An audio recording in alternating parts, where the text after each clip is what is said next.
கர்த்தருடைய பரிசுத்த நாமத்துக்கு மகிமை உண்டாவதாக. ரோமருக்கு எழுதின நிருபம் 2ஆம் அதிகாரம் 16ஆம் வசனத்தை வாசிப்போம். ரோமர் 2:16. என் சுவிசேஷத்தின்படியே தேவன் இயேசு கிறிஸ்துவை கொண்டு மனுஷருடைய அந்தரங்கங்களை குறித்து நியாய தீர்ப்பு கொடுக்கும் நாளிலே இது விளங்கும். கர்த்தருடைய பரிசுத்த நாமத்துக்கு மகிமை உண்டாவதாக. இங்கே நாம் பார்க்கும் பொழுது மனுஷருடைய அந்தரங்கங்களை குறித்து நியாய தீர்ப்பு கொடுக்கும் நாளிலே இது விளங்கும். ஒவ்வொரு மனுஷனுக்கும் ஒரு அந்தரங்க ஜீவியம் இருக்கிறது. இன்றைக்கு பைபிள் ஸ்டடி எவைகள் அந்தரங்கமாக இருக்கலாம், எவைகள் அந்தரங்கமாக இருக்கக்கூடாது, இதை நாம் இப்பொழுது இந்த வேத பாடத்தில் நாம் படிக்க போகிறோம். இது பைபிள் ஸ்டடி தானே. அதனால் நம்முடைய வாழ்க்கையில் சில காரியங்கள் அந்தரங்கமாக வச்சிருக்கிறோம், சில காரியங்களை நாம் அந்தரங்கமாக வைக்கிறது இல்லை, வைக்க முடிகிறது இல்லை. நம்ம என்னதான் மூடி மறைச்சாலும் அது என்ன செஞ்சிருது, ரோட்டுக்கு வந்துடுது. இந்த பூனை கண்ணை மூடிடுச்சுன்னா என்ன நினைக்கும், பூலகமே இருண்டு போச்சுன்னு. ஆனால் அது பூனை கண்ணை மூடிட்டு இருக்கும்போது எல்லாரும் பார்த்துக்கிட்டு இருக்காங்கன்னு என்ன செய்யுதோ அதுக்கு புரியறது இல்லை. அதுபோல் நம்மில் அநேகர் அந்தரங்க வாழ்க்கைன்னு ஒரு வாழ்க்கையை ஒழிச்சு வச்சிருக்கிறோம். ஆனால் எவைகள் அந்தரங்கமாக இருக்கணும், எவைகள் அந்தரங்கமாக இருக்கக்கூடாது, அதை நமக்கு தெரியறதில்லை. நம்ம வெளியே சொல்லக்கூடாததை சொல்லிடுறோம், சொல்ல வேண்டியதை சொல்லாமல் நெஞ்சிடுறோம், மறைச்சிடுறோம். கேட்டால் அதுக்கு பல காரணங்களை நம்ம சொல்லுறோம். இங்கே வேதம் சொல்லுகிறது, மனுஷருடைய அந்தரங்கங்களை குறித்து தேவன் என்ன செய்வார், நியாயம் தீர்க்கும் காலம் ஒன்று இருக்கிறது என்று சொல்லியிருக்கிறது. அப்போது நம்முடைய வாழ்க்கையில் அந்தரங்க வாழ்க்கை இருக்கிறதா, அந்த அந்தரங்க வாழ்க்கையில் நாம் எதை அந்தரங்கமாக வச்சுருக்கிறோம். ஒரு சிலருக்கு எதை மறைக்கணும்னு தெரியாது, மனைவிட்ட எதை மறைக்கணும்னு தெரியாது, புருஷன்ட்ட எதை மறைக்கணும்னு தெரியாது, பிள்ளைகள்கிட்ட எதை மறைக்கணும்னு தெரியாது. இப்போ மாடர்ன் கல்ச்சரில் எவ்வளோ அருவருப்பானதாக இருந்தாலும் அதை ஓப்பனாகவே என்ன செய்கிறாங்க, எல்லாருமே பேசுகிறாங்க. கேட்டால் அதுதான் ரோட்லேயே எல்லாரும் பேசுகிறாங்க, டிவியில் வந்துடுது, பாடத்தில் சொல்லி கொடுத்துட்றாங்க.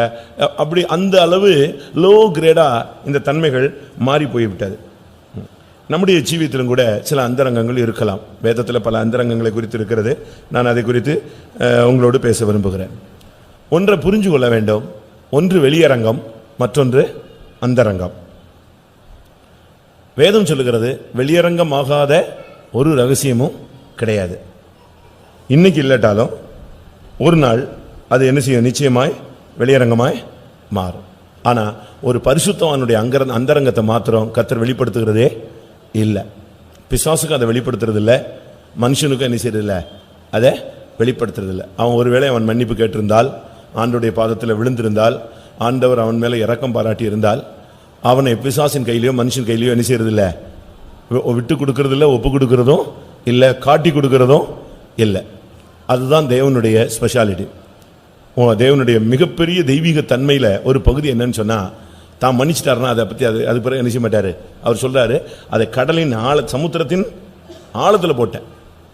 அதுதான் தேவனுடையது. அதை என்னுடைய முதுகுக்கு பின்னாலே எறிந்து விட்டேன். கார் மேகத்தை போல அதை என்ன செய்து விட்டேன், அகற்றி விட்டேன். நான் அதை மன்னித்தேன். இனி அதை நான் என்னுடைய நினைவில் கூட என்ன செய்ய மாட்டேன், கொண்டு வர மாட்டேன். இதுதான் தேவன் நம்முடைய அந்தரங்க ஜீவியத்தை பாதுகாத்து வருகிற ஒரு அனுபவம். இன்றைக்கு நம்மிலே பலவிதமான அந்தரங்கங்கள் இருக்கிறது. மார்க் 4ஆம் அதிகாரம் 22ஆம் வசனத்தில், வெளியரங்கமாகாத அந்தரங்கம் ஒன்றும் இல்லை. வெளியரங்கமாகாத அந்தரங்கமும் இல்லை. வெளியரங்கம் ஒன்று, வெளியரங்கம் இல்லை, இன்னொன்று அந்த ரங்கம். ஒன்று மறைவு, ஒன்று வெளியாக்கப்படுகிற ஒரு காரியம். நம்முடைய ஜீவியத்தில் அநேக காரியங்கள் நம்ம அறியாமலே நாம வெளிப்படுத்திடுறோம்.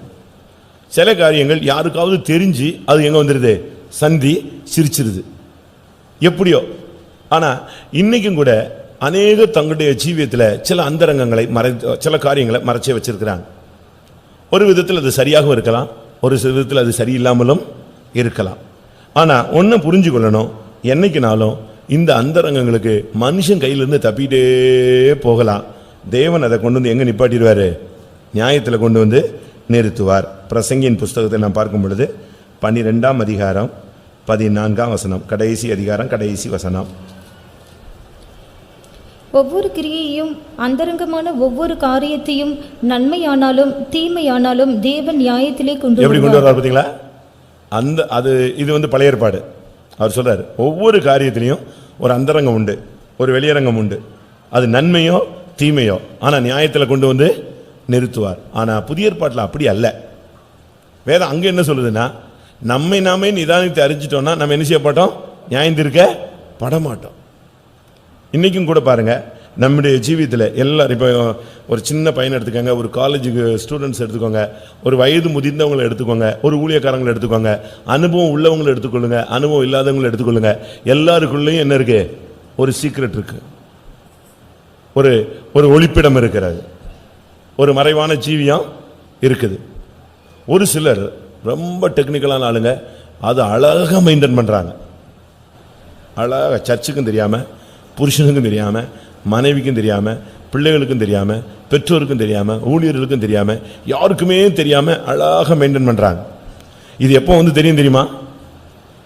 ஜட்ஜ்மெண்ட்ல தான் என்ன செய்யும் தெரியும். நான் ஒரு இடத்துல இருந்தேன், அந்த சர்ச்சில் நான் சொல்லியிருக்கேன், அடிக்கடி உங்களுக்கு இப்போ சொல்லுவேன்.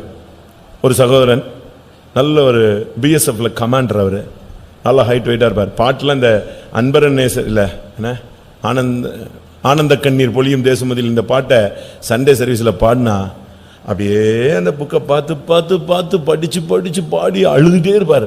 ஏன்னா அவர் லைஃப்பில் உள்ள சில பாயிண்ட்ஸ் அதில் என்ன செய்யுது இருக்கு. அழகான பையங்க, நல்லா ஜெய்ஜாண்டிக்கா 2 பசங்க, ஒரு சின்ன குழந்தை, பெண் குழந்தை. கடைசியில் பார்த்தீங்கன்னு சொன்னால், செத்த பிறகுதான் தெரியும் சபைக்கு அவர் வந்து ஏற்கனவே அவருக்கு ஒரு மனைவி, ஒரு பிள்ளை, அந்த ஃபேமிலி ஒரு தனி ஃபேமிலி ஏற்கனவே இருந்துச்சு அப்படிங்கிறது என்ன செய்யும் எல்லாருக்குமே தெரியும். அந்த மனைவி அதை அப்படியே மறைச்சிட்டா, மனைவியும் மறைச்சிட்டா. சரியா, அவ வாழ்க்கையில் இடையில பூந்துக்கிட்டவா, அவள் அப்படி மறைச்சிட்டா. சரி, மனைவியுடைய அக்கா நம்ம விசுவாசி, மனைவியுடைய அக்கா மாப்பிள்ள நம்முடைய விசுவாசி, அந்த ஃபேமிலி எல்லாருமே அப்படியே அதை அப்படியே மறைச்சி ஞானஸ்தானம், பரிசுத்தாவி எல்லாமே கொண்டு வந்து அழகாக அவங்கள கொண்டு வராங்க. வீட்டில் அடிக்கடி விருந்து வைப்பார் ஊழியக்காரங்க. நானே எத்தனையோ விருந்துக்கு போயிருக்கேன், ஃபோட்டோஸ்லாம் எடுத்திருக்காங்க, பயங்கரமா. ரொம்ப ஊழியக்காரங்கன்னா ரொம்ப மதிப்பு கொடுப்பார். ஆனால் கடைசியில் பார்த்தா, அவர் மரிக்கும் போது நான் தஞ்சாவூரில் இருக்கிறேன், அவர் சென்னை சென்ட்ரல் பாஸ்டர். ஒரு குரூப்பை எங்கள் தஞ்சாவூரில் ஒரு ப்ரோக்ராமுக்காக வந்திருக்காங்க. அப்போ தான் அவர் இறக்குறாரு. உடனே ஊழியக்காரங்க போடுறாங்க, எல்லாம் ரெடி பண்ணுறாங்க. கொஞ்ச நேரத்தில் பார்த்தா ஊழியக்காரங்களாம் வர வேண்டாம், இப்படி ஒரு பிரச்சனைன்ட்டாங்க. எப்படி இருக்குன்னு பார்த்தீங்களா? ஒரு அந்தரங்கமான ஒரு வாழ்க்கை. பெட்டியில் ஃப்ரீசரில் வச்சிருக்கு, ஐஏஎஸ் குவார்டர்ஸில் இருக்கார். ஐஏஎஸ் குவார்டர்ஸில் தான் அவர் அடக்கம், அவருடைய வீடு இருக்குது, பாடி அங்கே இருக்குது ஃப்ரீசரில். திடீர்னு பார்த்தீங்கன்னா குரூப்பாக வந்தாங்க, வேன்லேருந்து பாடியை தூக்குனாங்க. இந்த பையன் போய் தடுத்தான். கடைசியில் பார்த்தா நான் ஏற்கனவே நான் தான் மனைவின்னு ஒரு தலை நரைச்சி போன ஒரு அம்மா வந்து நிற்கிது. பெரிய பெரிய பையங்க, இதான் ஏற்கனவே எங்களுக்கு இவர் டேடிடா அப்படின்னு தூக்கிட்டு போகிறான். அப்போ தேவன் ஒரு நாள் என்ன செய்வார்? வெளியரங்கமாகாத ரகசியமே இல்லை. ஆனால் நம்முடைய ஜீவியத்தில் நாம் எதை மறைக்கணும்னு நமக்கு தெரியல. ஒரு சிலர் இந்த லொடலுடன் என்ன செஞ்சிருவாங்க? நுணலும் தன் வாயால் கெடும். நுணல் என்ன? நுணல்னா தவளை. தவளை வந்து கத்திக்கிட்டே இருக்கும். அது நீங்கள் எங்கே இருக்குன்னு கண்டுபிடிக்கலாம். இந்த லேபுக்கு ஸ்கூலில் படிக்கும்போது தவளையை ஆப்ரேஷன் பண்ணுவதற்காக தேடி போவாங்க. அதை தேடி போக வேண்டிய ரொம்ப அவசியம்லாம் இல்லை. அது போன உடனே அது என்ன செய்யும்? நான் இங்கே தான் இருக்கேன்னு கத்திக்கிட்டே இருக்கும், ஒரு மாதிரி சவுண்டு கொடுத்துக்கிட்டே இருக்கும், ஈஸியாக பிடிச்சிடுவாங்க. பாம்புக்கும் அது ரொம்ப வசதி. இந்த சத்தம் எங்கே இருக்குதோ அங்கே பாம்பு வந்து அழகாக தவளையை பிடிச்சி. அதனால தான் நுணல் தவளை தன் வாயாலே என்ன செய்யணும்? கெடும். ஒரு சிலர்லாம் இந்த கல்யாணம் கட்டின உடனே இப்போ சில புருஷன் மனைவி டோட்டல் பிறந்ததுலேருந்து வளர்ந்த வரைக்கும் முழு பயத்தையும் கொடுத்துருவான். ஒரு மாதம் நல்லா இருக்கும், அதுக்கு பிறகு இந்த அந்தரங்க வாழ்க்கையை வச்சு என்ன செஞ்சிருவான்? பிரச்சனைகள் வந்துடும். அதனால தான் சொல்கிறேன், அந்தரங்கம்னு ஒன்று இருக்குது. அது எது அந்தரங்கமாக இருக்கணும், எது வெளியரங்கமாக இருக்கணும். இது பைபிள் எதை அந்தரங்கமாக ஒத்துக்குது, எதை பைபிள் அந்தரங்கமாக ஒத்துக்கொள்ளவில்லை, இதைத்தான் நம்ம இப்போ கொஞ்ச நேரம் சிந்திக்க போகிறோம். நம்முடைய ஜீவியத்தில் சில நேரத்தில் நம்முடைய அறியாமையில் நாம் சில காரியங்களை அந்தரங்கமாக வச்சுருப்போம், சில காரியங்களை வெளியரங்கமாக மாற்றிருப்போம். திரும்பி பின்னால் யோசிப்போம், நம்ம இதை சொல்லியிருக்கக்கூடாதோ, இதை பேசியிருக்கக்கூடாதோ, இதில் இப்படி செஞ்சுருக்கக்கூடாது. இப்படிலாம் நம்ம பின்னாட்களில் அடிபட்டு தான் அனுபவத்தில் நம்ம நினைச்சிடறோம், கற்றுக்கிறோம். ஆனால் வேத வசனம் இதை ஏற்கனவே எக்ஸ்பீரியன்ஸில் வந்து திஷ்டாந்தங்களாக நமக்கு எழுதி வச்சிருக்கு. நம்முடைய ஜீவியத்தில் சில காரியங்கள் நாம் அந்தரங்கத்தில் தான் வச்சிருக்கணும், சில காரியங்களை நாம் வெளியரங்கமாக என்ன செய்யணும். சில காரியங்களை நீங்கள் வந்து அதான் நான் சொன்னேன் இல்லையா, எதை எப்படி செய்யணும் நமக்கு அநேகருக்கு என்ன செய்யறது இல்லை. ஜீவன் ஜெபமே நமக்கு எப்படி பண்ணணும்னு தெரியாது. அதனால தான் பைபிள் சொல்லியிருக்கிறது, நீங்கள் வேண்டிக் கொள்ளுக வேண்டியது இன்னதென்று நீங்கள் அறியாதிருக்கிறபடினால் ஆவியானவர் தாமே வாக்கு கடங்காத பெருமூச்சலோடு உங்களுக்குள்ளே வந்து என்ன செய்வார்? விண்ணப்பம். அப்போ எப்படி ஜெபிக்கணும்னு சில நேரத்தில் நமக்கு தெரியறதில்லை. டென்ஷன் ஆயிடுறோம், அப்படி செஞ்சிருவோம் இப்படி செஞ்சிருவோம் இப்படிலாம் நம்ம ஜெபிப்போம். அநேக ஜெபங்கள் அப்படி கேட்கப்படாமலே போகிறது. முதலாவது, நம்முடைய ஜீவியத்தில் அந்தரங்கத்தில் பாவங்கள் இருக்கக்கூடாது. சங்கீதம் 90:8. முதல்ல எதெல்லாம் அந்தரங்கத்தில் இருக்கக்கூடாது அதை நான் சொல்லிட்டு திருப்பி எதில் எப்படிலாம் நீ அந்தரங்கத்தில் எதெல்லாம் அந்தரங்கத்தில் இருக்கணும் சொல்ல. எங்கள் அக்கிரமங்களை உமக்கு முன்பாகவும் எங்கள் அந்தரங்க பாவங்களை உமது முகத்தின் வெளிச்சத்திலும் நிறுத்தினீர். அந்தரங்க பாவம். ஒரு மனிதனுடைய ஜீவியத்தில் குறைகளை வெளிப்படுத்துறதுல ரொம்ப யோசிப்பான். தன்னுடைய குற்றங்களை மறைக்கிறதுக்கு தான் மேக்சிமம் என்ன செய்வான் மனுஷனும் ட்ரை பண்றான். ஆண்டவரும் கூட அவனுடைய குற்றத்தை மறைக்கிறதா என்ன செய்யறாரு. எவனுடைய பாவங்கள் மூடப்பட்டதோ அவன் பாக்கியவான். அன்பு திரளான பாவங்களை மூடும். ஆனா உன்னுடைய ஜீவியத்தில் அந்தரங்க பாவம் இருக்கக்கூடாது. பாவம் சொல்றது சில நேரத்தில் வெளியரங்கமாக வரும். நாங்கள் கண்டிப்போம், இல்லை புறஜாதிகள் கண்டிப்பான், இல்லை யாரோ ஒரு ஆள் கண்டிப்பான், அப்படி அந்த பாவத்துக்கு முடிவு கட்டிடணும். ஆனால் யாருக்குமே தெரியாமல் ஏதாவது ஒரு பாவ ஜீவியத்தை பாவ சுவாவத்தை உனக்குள்ளே மறைச்சி வச்சுக்கிட்டே இருக்கக்கூடாது. அது ஒரு புளித்த மாவு. அது ஒரு நாள் அங்கே சொல்லியிருக்கு, என்னுடைய அந்தரங்க பாவங்களை உம்முடைய முகத்தின் முன்பாக கொண்டு வந்து நிறுத்துவீர். நம்முடைய ஜீவியத்தில் இந்த அந்தரங்க பாவம் இருந்துச்சுன்னு சொன்னால் எங்கேயாவது ஒரு இடத்துல வெளியே கொண்டு வந்து நமக்கு முன்னால் வந்து நிப்பாட்டிடுவோம். எல்லாரும் முன்னால் நிப்பாட்டிடும். அதனால நம்முடைய அந்தரங்கத்தில், அந்தரங்கங்கிறது நம்முடைய பர்சனல் லைஃப், சீக்ரெட் லைஃப், ஒரு தனிப்பட்ட வாழ்க்கை, அதுக்குள்ள பாவத்தை வச்சிருக்க கூடாது. இந்த பாவம் வந்து அப்போ இன்ட்ரெஸ்டாக இருக்கும். நீதிமொழிகளில் சொல்லியிருக்கிறது அது தித்திக்கும், ரொம்ப இனிப்பாக தான் இருக்கும். நீதிமொழிகள் 9:17 பாருங்க. திருட்டு தண்ணீர் எப்படி தான் இருக்கும், தித்திக்கும். மதியினை நோக்கி திருட்டு தண்ணீர் தித்திக்கும், அந்தரங்கத்தில் புசிக்கும் அப்பம் இன்பமா இருக்கும் என்று. தான் வீட்டில் இருக்கிற மல்லிகைப்பூ என்ன செய்யாதான் வாசம் வீசாது. பக்கத்து வீட்டில் இருக்கிற மல்லிகைப்பூ என்ன செய்யும், வாசம் வீசுமா. உலகத்தில் நீங்கள் கேள்விப்பட்டிருப்பீங்க, மாற்றான் தோட்டத்துக்கு மல்லிகைக்கு என்ன உண்டு, வாசனை உண்டு. இங்கே இதே வாசனை தான் இருக்கு. இவன் புத்தி தான் என்ன செய்யல, தெளிவில்லை. அதுதான் உண்மை. நம்முடைய ஜீவியத்தில் ஒரு அந்தரங்க பாவம் இருந்துச்சுன்னு சொன்னால் அது வெளியரங்கமாக ஒரு நாள் கொண்டு வந்து நிறுத்தி நம்முடைய ஜீவியத்தை நஷ்டப்படுத்திடும். அதனால் அந்தரங்கத்தில் பாவமே இருக்கக்கூடாது. அந்தரங்கத்தில் இருக்க வேண்டியது என்ன தெரியுமா, பரிசுத்தம். நான் அப்படி ஒன்று ஈக்குவலாகவே சொல்லிட்டு வரேன். அந்தரங்கத்தில் இருக்க வேண்டிய எசேக்கியேல் 7:22 பாருங்க. என் அந்தரங்கத்தை அவர்கள் பரிசுத்த குலைச்சலாக்கினார்கள். எசேக்கியேல் 7:22. இது இருக்க வேண்டியது, இருக்கக்கூடாதது பாவம், இருக்க வேண்டியது பரிசுத்தம். என் முகத்தை அவர்களை விட்டு திருப்புவேன், அதனால் என் அந்தரங்க ஸ்தலத்தை பரிசுத்த குலைச்சலாக்குவார்கள். என்னுடைய அந்தரங்க ஸ்தலம் அது என்ன, ஒரு மனிதனுக்குள்ள இருக்கிற ஆத்துமா, இல்லாவிட்டால் இருதயம். இருதயத்துக்குள்ள தெய்வன் தங்குகிற ஒரு இடம் இருக்கு. இருதயத்தில் தேவனுடைய அன்பு உள்ளங்களில் ஊற்ற. இந்த அந்தரங்க ஸ்தலத்தில் நீங்க பரிசுத்தம் தான் இருக்கணுமே தவிர பரிசுத்தத்தை என்ன செய்யக்கூடாது, குலைக்கக்கூடாது. பாவத்தை அந்தரங்க ஜீவியத்தில் வைக்கக்கூடாது. ஒரு சிலர் அநேகர் தங்களுடைய ஜீவியத்தில் பாவத்தை அந்தரங்கத்தில் வச்சிருக்கிறாங்க. வெளியே போகும்போது ஒரு வாழ்க்கை, வீட்டுக்குள்ளே இருக்கும்போது ஒரு வாழ்க்கை, வெளியே வரும்போது வாழ்க்கை, வேலை ஸ்தலத்தில் ஒரு வாழ்க்கை. ஒவ்வொரு இடத்துலையும் நம்ம ஒவ்வொரு டைமென்ஷனில் என்ன செய்யக்கூடாது, ஒர்க் பண்ணவே கூடாது. நம்முடைய ஜீவியத்தில் அந்தரங்க பாவம் இருந்துச்சுன்னு சொன்னால் ஆண்டவர் தன்னுடைய முகத்தில் கொண்டு வந்து, முகத்தின் வெளிச்சத்தில் கொண்டு வந்து நிறுத்துவார். அன்னைக்கு நீங்கள் என்ன செய்வீங்க, நம்முடைய ஜீவியத்தை கத்தர் கொண்டு வந்து வெளியரங்கமாக நிப்பாட்டினார்னா எப்படி இருக்கும்னு யோசிச்சு பாருங்க. திடீர்னு ஒரு நாள் இப்படி ஆயிடுச்சு அப்படின்னா என்ன எப்படி இருக்கும். அநேக தங்களுடைய வாழ்க்கையை மறைச்சிக்கிட்டே தான் வராங்க.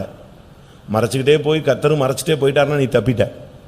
ஆனால் கத்தர் ஒரு நாள் அவருடைய முகத்தின் வெளிச்சத்தில் கொண்டு வந்து நிறுத்தினார்னா நம்ம என்ன செஞ்சுக்குவோம், எங்கேயாவது மாட்டிக்குவோம். அதனால் நம்முடைய ஜீவியத்தில் அந்தரங்க பாவங்கள் இருக்கவே கூடாது. அந்தரங்க ஜீவியத்தில் நீங்கள் தெளிவாக இருக்கணும், ஒரு ஓப்பன் ஹார்ட்டாக இருக்கணும், ஒரு திறந்த புஸ்தகமாக இருக்கணும். உங்களுக்குள்ள குடும்ப வாழ்க்கையில் கூட நீங்கள் மறைவு அந்த தன்மை வந்துருச்சுன்னு சொன்னாலே அதுக்கு பிறகு சந்தேகம் வந்துடும், அதுக்கு பிறகு மிஸ் அண்டர்ஸ்டாண்டிங் வரும். அப்படியே கருத்து வேறுபாடுகள் வந்து வந்து வந்து வந்து வாக்குவாதாகி கடைசியில் வாழ்க்கையே சிதைஞ்சு போயிடும். அதனால நம்முடைய வாழ்க்கையில் அந்தரங்க பாவங்கள் இருக்கக்கூடாது. ஒன்று. ரெண்டாவது, நம்ம இருக்க வேண்டியது பரிசுத்தம். என் அந்தரங்கத்தை அவர்கள் பரிசுத்த குலைச்சலாக்கினார். இது தேவனுடைய ஆலயம், இதுக்குள்ள தேவன் தான் உள்ள வாசம் பண்ணணும். மேலும் அவர் நமக்கு அருளப்பட்ட பரிசுத்த ஆவியினாலே தேவனுடைய அன்பு உள்ளங்களில் ஊற்றப்பட்டிருக்கிறார். இதுக்குள்ள பரிசுத்த ஆவியானவர் தான் இருக்கணும். இது அந்தரங்க ஸ்தலம், இது ஒரு பரிசுத்தமான ஒரு இடம். இந்த பரிசுத்தத்தை நீங்க எந்த விதத்திலும் எடுக்கக்கூடாது. ஒருவேளை நீங்க இன்னைக்கு இந்த பிரசங்கத்தை வர்றதுக்கு காரணம் ஒருவேளை அந்தரங்க வாழ்க்கையில நம்ம தோல்விகளாக இருந்திருக்கலாம். இதுக்கு ஒரு ஃபுல் ஸ்டாப் இன்னைக்கு என்ன செய்யணும், வைக்கணும். அதை கரெக்டாக தேவன் இன்னைக்கு உனக்கு அதை போதிக்கத்தான் கர்த்தர் உன்னை இன்னைக்கு கொண்டு வந்தார். எனக்குள்ள மறைவு இருக்கலாம், உங்களுக்குள்ள மறைவு இருக்கலாம், ஒளிவான ஒரு வாழ்க்கை இருக்கலாம். ஆனால் நம்முடைய அந்தரங்கங்களில் பரிசுத்தத்தை தான் தேவன் எதிர்பார்க்கிறார். அவங்க பாவம் செஞ்சதுனால அவர் சொல்றாரு, என்னுடைய முகத்தை நான் அவங்களுக்கு மறைச்சிட்டேன், அவங்களுடைய அந்தரங்கம் முழுவதும் பரிசுத்த குலைச்சல் ஆகிவிட்டது. எந்த சூழ்நிலையிலையும் உங்களுடைய ஜீவியத்தில் பாவத்துக்கு நீங்க இடம் கொடுத்தீங்கன்னு சொன்னா பரிசுத்தம் தானாவே என்ன செஞ்சிடும், குலைச்சலாயிரும். பரிசுத்தங்கிறது ரொம்ப கவனமா இருக்க வேண்டிய. நேற்று கூட பாஸ்டர் எங்களுக்கு சொல்லும்போது சொன்னார், பரிசுத்த ஸ்தலத்துக்கும் மகா பரிசுத்த ஸ்தலத்துக்கும் ஒரு பெரிய கேட்டு கிடையாது. எதுதான் இருக்கா, ஒரு ஸ்கிரீன்.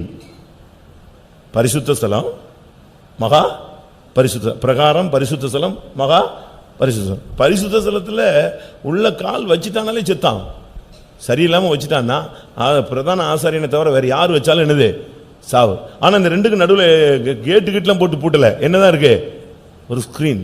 நீ தான் உன்னைய காப்பாத்திக்கணும். அது ஒரு அருமையான சப்ஜெக்ட்.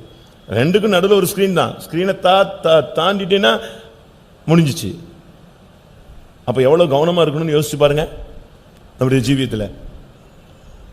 அதனால இது ஒரு ஸ்கிரீன் தான் இருந்துச்சு, கைப்பற்றுச்சு கால் பட்டுருச்சுலாம் நிச்சய முடியாது. உனக்கு அந்த பயம் இருந்துகிட்டே இருக்கணும். உன்னுடைய அந்தரங்க ஜீவியத்தில் கவனமாக நீ இருக்கணும். பரிசுத்தங்கிறது எந்த நிமிஷத்துல எந்த குலைச்சல் ஆகும்னே தெரியாது. ஒரு வார்த்தை சொன்னா கூட பரிசுத்தம் குலைச்சலாயிரும். எண்ணங்களில் ஒரு போராட்டம் வந்தா கூட பரிசுத்தம் குலைச்சலாயிரும். பார்வையில் ஒரு தவறான ஒரு பார்வை வந்துட்டாலே என்னது, விபச்சார மயக்கத்தால் நிறைந்த கண்கள், பொருளாசையில் பழகி போன சாபத்தின் பிள்ளைகள். எதுல எப்படி பரிசுத்தம் குலைச்சல் ஆகும்னு நமக்கு என்ன செய்யாது, தெரியவே தெரியாது. அந்த அளவு திடீர்னு ஏதாவது பாதிப்பு உண்டாயிரும். நீங்க பாருங்க, பால் கறந்து அழகாக ஊற்றிட்டே வருவான், திடீர்னு பார்த்தீங்கன்னா பால் தெரிஞ்சிடும். அது அவன் பாத்திரத்தில் உள்ள ஃபால்ட்டா நம்ம பாத்திரத்தில் உள்ள ஃபால்ட்டாங்கிறது கண்டுபிடிக்கிறதுக்குள்ள பால் நஷ்டம் அடைஞ்சிடும். நம்முடைய பரிசுத்த ஜீவியத்தை அந்தரங்கத்தில் எப்பொழுதும் ஒரு பரிசுத்தம் இருக்க வேண்டும். அந்தரங்கத்தில் எது இருக்கக்கூடாது, பாவம் இருக்கவே கூடாது. அந்தரங்கத்தில் பாவம் இருந்துச்சுன்னா ஒரு நாள் கொண்டு வந்து அது நிறுத்தப்படும். அடுத்ததாக சங்கீதம் 44:21 இருதயத்தில் பாவமே இருக்கக்கூடாது. இருதயம் ஒரு பயங்கரமான ஒரு இடம். ஆசைங்க, தேவன் அதை ஆராய்ந்து விசாரியாது இருப்பாரோ? இருதயத்தின் அந்தரங்கங்களை அவர் அறிந்திருக்கிறார். இருதயத்தின் அந்தரங்கம். மனுஷன் முகத்தை பார்க்கிறான், தேவன் எதை பார்க்கிறாரு, இருதயங்களை பார்க்கிறார். இருதயம் இருதயத்துக்கு பலவிதமான விளக்கங்கள் இருக்கு. மகா கேடுள்ளதும் மகா திருக்குள்ளதும். இருதயத்திலிருந்து புறப்படுகிறதே மனுஷனை என்ன செய்யும், தீட்டுப்படுத்தும். இருதயத்துக்குள்ள இருந்து புறப்படுறதே மனுஷனை தீட்டுப்படுத்திடும். அப்படியானால் அந்த இருதயத்தை எப்பொழுதுமே பரிசுத்தமாக காத்துக்கொள்ளணும். இருதயத்தில் சுத்தமுள்ளவர்கள் பாக்கியவான்கள், அவர்கள் தேவனை தரிசிப்பார்கள். அப்ப இருதயத்தின் அந்தரங்கத்தில் எப்பொழுதுமே பரிசுத்தம் இருக்க வேண்டும். இருதயத்தில் எப்பொழுதுமே இருதயம் கெட்டு போயிருச்சுன்னு வச்சுக்கோங்களேன். இப்ப பாருங்க, பைபாஸ் சர்ஜரிங்கிறான், ஓப்பன் ஹார்ட் சர்ஜரிங்கிறான். அது என்னதான் பண்ணாலும் அந்த ஹார்ட்டுக்கு அதுல ஒரு பயம் இருந்துகிட்டே தான் இருக்கு. இந்த ஹார்ட் எப்போ அது ஃபங்க்ஷன் நிறுத்தும்னு தெரியாது. ஒரு வாழ்வு அடைப்பு, 2 வாழ்வு அடைப்பு, 3 வாழ்வு அடைப்பு. எப்படி இருக்கும்? ஒரு சகோதரனுக்கு ஹார்ட் ப்ராப்ளம் வந்துச்சு, பயங்கரமான ஹார்ட் ப்ராப்ளம். அவருக்கு அப்படி முகமெல்லாம் கருத்து போயிடுச்சு பயத்தில். அந்த மரண பயம் அவன் நினைஞ்சிருச்சு, சூழ்ந்துருச்சு. உன்னுடைய இருதயம் எப்படி இருக்கு? இப்போ நம்முடைய ஹார்ட்டெல்லாம் கர்த்தர் பரிசோதிச்சா எப்படி இருக்கும் சொல்லுங்க? நமக்குள்ள இருந்து வன்கண், மதிகேடு, கோபம், குரோதம், பகை, வைராக்கியம், தூஷணம், காமவிகாரம் இதெல்லாம் புறப்படுதா? இல்ல நண்பு, அன்பு, நட்பு, பாசம், இரக்கம், தெய்வீகம், சாந்தம், இச்சையடக்கம், நற்குணம், தயவு, விசுவாசம் இதெல்லாம் புறப்படுதா? எது புறப்படுது? உங்களுடைய இருதயத்தின் அந்தரங்கம் உங்களுக்கு தெரியுமே. நீ யாருன்னு உனக்கு நல்லா தெரியும். நீ யாருன்னு யாருக்கு தெரியும்? உனக்கு நல்லா தெரியும். நீ ஏமாத்துக்காரனா, நீ வஞ்சிக்கிறவனா, நீ என்ன ஆளுங்கிறது உனக்கு நல்லா தெரியும். உன்னுடைய இருதயத்தில் அந்தரங்கங்கள், இருதயம் அந்தரங்கத்தை மறைச்சு வைக்கும். இருதயத்தின் அந்தரங்கங்கள் உங்களுடைய ஆண்டவர் இருதயத்தை தான் பார்த்துக்கிட்டே இருப்பார். மற்றவங்கெல்லாம் நீங்கள் சிரிக்கிறத பார்ப்பாங்க, நீங்கள் போட்டிருக்க மேக்கப்பை பார்ப்பாங்க, மற்றவங்க நீங்கள் போட்டிருக்கிற செருப்பை பார்ப்பாங்க, நீங்கள் பார்க்குற பார்வையை பார்ப்பாங்க, உங்களுடைய ஹேர் ஸ்டைலை பார்ப்பாங்க. ஆண்டவர் எதை தான் பார்த்துக்கிட்டே இருப்பார்? உன்னுடைய இருதய நிலவரம் எப்படி போகுது, உன்னுடைய அந்தரங்கம், இருதயத்தின் அந்தரங்கங்கள். அதை நீ மனுஷனுக்கு மறைச்சிடலாம், ஆனால் தேவனுக்கு என்ன செய்ய முடியாது, மறைக்க முடியாது. அதே போல உன்னுடைய அந்தரங்க பாவங்கள். ஒரு சிலர்லாம் ஒரு 4-5 விதங்களில் வாழ்கிறாங்க. சுத்தமாக அவங்க அப்படியே பாவம்னு சொன்னால் அந்தரங்கத்தில் அவங்க யாருன்னே கண்டுபிடிக்க முடியாது. ஒரு சிலர்லாம் இந்த ஸ்பை பார்க்க ஒற்றர்கள் பாருங்கள், அப்படியே வாழ்க்கையை மாற்றிக்குவாங்க, அந்தந்த கல்ச்சருக்கு ஏற்ற மாதிரி மாற்றிக்கிட்டே இருப்பாங்க. அதே போல தான் ஒரு சிலர்லாம் விசுவாசிகளுக்கு ஆன பிறகு கூட இன்னும் அந்த பழைய மனுஷனுடைய தன்மைகள்லாம் என்ன செய்யலை, மாறலை. அந்த ஃப்ரெண்ட்ஸோடு சேர்ந்த உடனே அப்படியே மாறிடுவாங்க, அந்த பழைய குரூப்போடு சேர்ந்த உடனே டக்குன்னு மாறிடுவாங்க. அப்படி வரவே கூடாது. அந்தரங்கம், உன்னுடைய இருதயத்தின் அந்தரங்கங்களை கர்த்தர் பார்க்கிறார். உன்னுடைய ஜீவியத்தில் உள்ள பாவத்தின் அந்தரங்க பாவங்களை தேவன் காண்கிறார். நீதிமொழிகள் 21:14. அந்தரங்கமாய் கொடுக்கும் வெகுமதிகள். அந்தரங்கமாய் கொடுக்கப்பட்ட வெகுமதி கோபத்தை தணிக்கும், மடியிலுள்ள பரிதானம் குரோதத்தை ஆற்றும். எத்தனாவது வசனம்? 21:14. அதான் கரெக்ட் தானே? 21:14. அந்தரங்கமாய் கொடுக்கப்படுகிற வெகுமதி. இது எதை காண்பிக்கிறது? நான் முதலாவது சொன்னேன், பாவம், அந்தரங்க பாவங்கள். அந்தரங்க பாவங்கள் உங்களுடைய ஜீவிதத்தில் எந்த சூழ்நிலையிலும் வரக்கூடாது. ஒருவேளை ஒரு ரட்சிக்கப்படுறதுக்கு முன்னால் சில அந்தரங்க பாவங்கள் இருக்கலாம். ஞானஸ்நானம் பெற்று கரையேறினவோடு அதை அந்தரங்க ஜீவி எணிஞ்சிடணும், முடிச்சிடணும். அதுக்கு பிறகு உன்னுடைய வாழ்க்கை ஒரு திறந்த புத்தகம் போல தான் இருக்கணும். அந்த நதி, சிங்காசனத்திலிருந்து புறப்பட்டு வருகிற நதி எப்படிப்பட்ட நதி தெரியுமா? சுத்தமும் பளிங்கு கொப்பான சுத்தம், அதாவது கிறிஸ்டல் கிளியர். அதை மேலேருந்து பார்த்தா கீழே வரைக்கும் என்ன செய்யும்? ஃபுல்லாக பியூராக தெரியும். எந்த ஒளிவு மறைவு இல்லாத ஒரு வாழ்க்கை. அந்த அன்னையோட ஞானஸ்நானத்தோட உன்னுடைய அந்தரங்க ஜீவியம், அந்தரங்கத்தில் உள்ள பாவங்கள் முடிவுக்கு வரணும். அடுத்து இருதயத்தில் அந்தரங்கம் இருக்கக்கூடாது. வெளியே ஒன்று பேச்சு, உள்ளே ஒன்று மறைச்சி வச்சு, வெளியே சிரித்து, உள்ள பயங்கரமான வேதனையை வச்சுக்கிட்டு, அவன் போன உடனே இவெல்லாம் மனுஷனாமா அப்படிலாம் நம்ம பேசி என்ன செய்யக்கூடாது, பழகவே கூடாது. அதனால தான் சொல்லியிருக்கு, என்னுடைய ஜனங்கள் உன்னுடைய ஜனங்கள் என்னுடைய ஜனம் போல இருதயத்தில் அவங்க என்ன செய்கிறாங்க, துதிக்கிறாங்க, உள்ளமோ கேடுபாடாய் இருக்கிறது. அதுதான் அந்த இருதயத்தில் உள்ள அந்தரங்க ஜீவியம். வெளியே ஒன்று பேசிக்கிட்டே இருப்பாங்க, ஸ்தோத்திரம் ஸ்தோத்திரம் ஸ்தோத்திரமாங்க, உள்ள பயங்கரமாக. இந்த எரிமலைகளை பாருங்கள், வெளியே பார்த்தா அமைதியாக இருக்கும், உள்ளுக்குள்ளே பார்த்தீங்கன்னா பயங்கரமாக நெஞ்சிட்டே இருக்கும், குமுறிக்கிட்டே இருக்கும். அது என்னைக்கு வெடிக்கும், அது வரும்போது அந்த தேசமே இருக்காது, கிலோமீட்டர் கணக்காக அழிச்சிட்டு போயிடும். அதனால தான் இருதயத்தில் அந்தரங்க ஜீவியத்தில் நீங்கள் கவனமாக இருக்க வேண்டும். மூன்றாவது, அந்தரங்கத்தில் கொடுக்கும் வெகுமதி. இது இந்த தவறு செய்கிறவங்க செய்கிற ஒரு கிஃப்ட்டு. உலக பிரகாரமாக நீங்கள் பார்த்தீங்கன்னா இதை பரிதானம்னு சொல்லியிருக்கு. லஞ்சம், யாருக்குமே தெரியாமல் காசை கொடுத்து செட்டில் பண்ணுறது, அது நம்முடைய ஜீவியத்தில் ஆகாது. ஆனால் அதே நேரத்தில் நம்முடைய ஜீவியத்தோடு ஒப்பிட்டு பார்க்கும்போது இந்த கிஃப்ட் கொடுக்கறது, ப்ரெசன்டேஷன் கொடுக்கறது, கல்யாணத்துக்கு அதை கொடுக்குறேன் இதை கொடுக்குறேன்னு இந்த பிறந்த நாளுக்கு கொடுக்கறது, இது எல்லாமே பெந்திகாஸ்டுக்கு ஆகவே ஆகாது. அந்தரங்கமாய் கொடுக்கும் வெகுமதி இந்த பிரதர்ஸுக்கு கொடுப்பாங்க, சிஸ்டர்ஸுக்கு கொடுப்பாங்க, யூத் கேர்ள்ஸு பாய்ஸு, இது எல்லாமே ஆகாது. கல்யாணத்துக்கு போய் ஏதோ வெளியரங்கமாக என்ன செய்கிற ஒரு கிஃப்ட் கொடுக்குற, அவ்வளோதான். அது மொய்யா இருக்கலாம், ஒரு வசனமாக இருக்கலாம், ஒரு பாத்திரமாக இருக்கலாம். அது அந்தரங்கமான வெகுமதி அல்ல. யாருக்குமே தெரியாமல் இந்த கிஃப்டை கொண்டு போய் கொடுத்துருங்க, என் பேரில் கொடுத்துருங்க, அது வேற ஒரு பேரில் எழுதி கொடுக்கறது, இதெல்லாம் அந்தரங்கமாய் கொடுக்குற வெகுமதி. நான் ஒரு பிள்ளையுடைய பேக்கை செக் பண்ணேன். அவங்க அம்மா சொன்னாங்க இவன் லைன் சரியில்லைன்னு. அந்த பேக்கு டியூஷன் சென்டர் போகிற பேக்கை பிடுங்கினேன், கொடுக்கவே மாட்டேன்ட்டா. சும்மா கோவத்தில் நான் பிடிச்சி இழுத்தா அந்த பேக்கை தரவே மாட்டேன்ட்டா. 10th தான் படிக்குது, தரவே இல்லை. அப்போ எனக்கு டவுட் ஆயிடுச்சு. கடைசியில் இந்த பேக்கை பிடிங்கிட்டேன். பிடுங்கி பார்த்தீங்கன்னு சொன்னால் வேறு இனிஷியலில் ஃபுல்லாக லெட்டர்ஸு, க்ரீட்டிங்ஸு, அடுத்து என்னது கிஃப்ட்டு, அது இதுன்னு எல்லாமே ஒரு பையன் கொடுத்தது. ஆனால் போட்டிருக்குது அவ்வளோ என்னது, பொண்ணு பேர், அவன் பேர் எழில், ஈல ஸ்டார்ட் ஆகுது. இது ஃபுல்லாக ஈஸ்வரி ஈஸ்வரின்னு வருது. எனக்கு ஈல்னு, எனக்கு நம்ம இதுலேயே சுற்றிட்டு வந்தோமா, பார்த்தவொடனே சொல்லிட்டேன் ஈல ஸ்டார்ட் ஆகிற ஒரு ஆள் இருக்கான் இதில் ஈல ஸ்டார்ட் பண்ணுற ஒருத்தன் இருக்கான், அவன் தான் மெயின் ஆள் அப்படின்னு.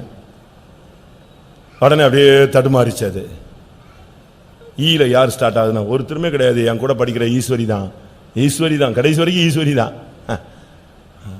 நான் எதுக்கு இதை சொல்கிறேன்னா, நம்முடைய ஜீவியத்தில் அந்தரங்கமாய் கொடுக்குற வெகுமதி, அந்த ப்ராக்டிஸே இருக்கக்கூடாது. வெளியரங்கமாக போங்க, கல்யாணத்தில் கொடுங்க, வெளியரங்கமாக கொடுத்துட்டு வா. அந்தரங்கமா பார்க்கறது, எங்கேயாவது ரோட்டில் நின்று கொடுக்கறது, இப்படி திரும்பி கொடுக்கறது, அப்படி போய் கொடுக்கறது, பேரை மாற்றி எழுதி கொடுக்கறது, இந்த ஒளி இந்த அந்தரங்க வாழ்க்கையே நம்முடைய லைஃப்ல என்ன செய்யாது, ஆகாது. அந்தரங்கமாய் கொடுப்போம் வெகுமதி. நான் இதை படிச்ச போது அதான் யோசிச்சேன், ஓஹோ இதெல்லாம் அந்தரங்கமா. நீங்க அப்படி யாருக்காவது கொடுத்துருக்கீங்களா? சரி, அது தப்பான ஒரு கேள்வியா இருக்கலாம். வாங்கியிருக்கீங்களா?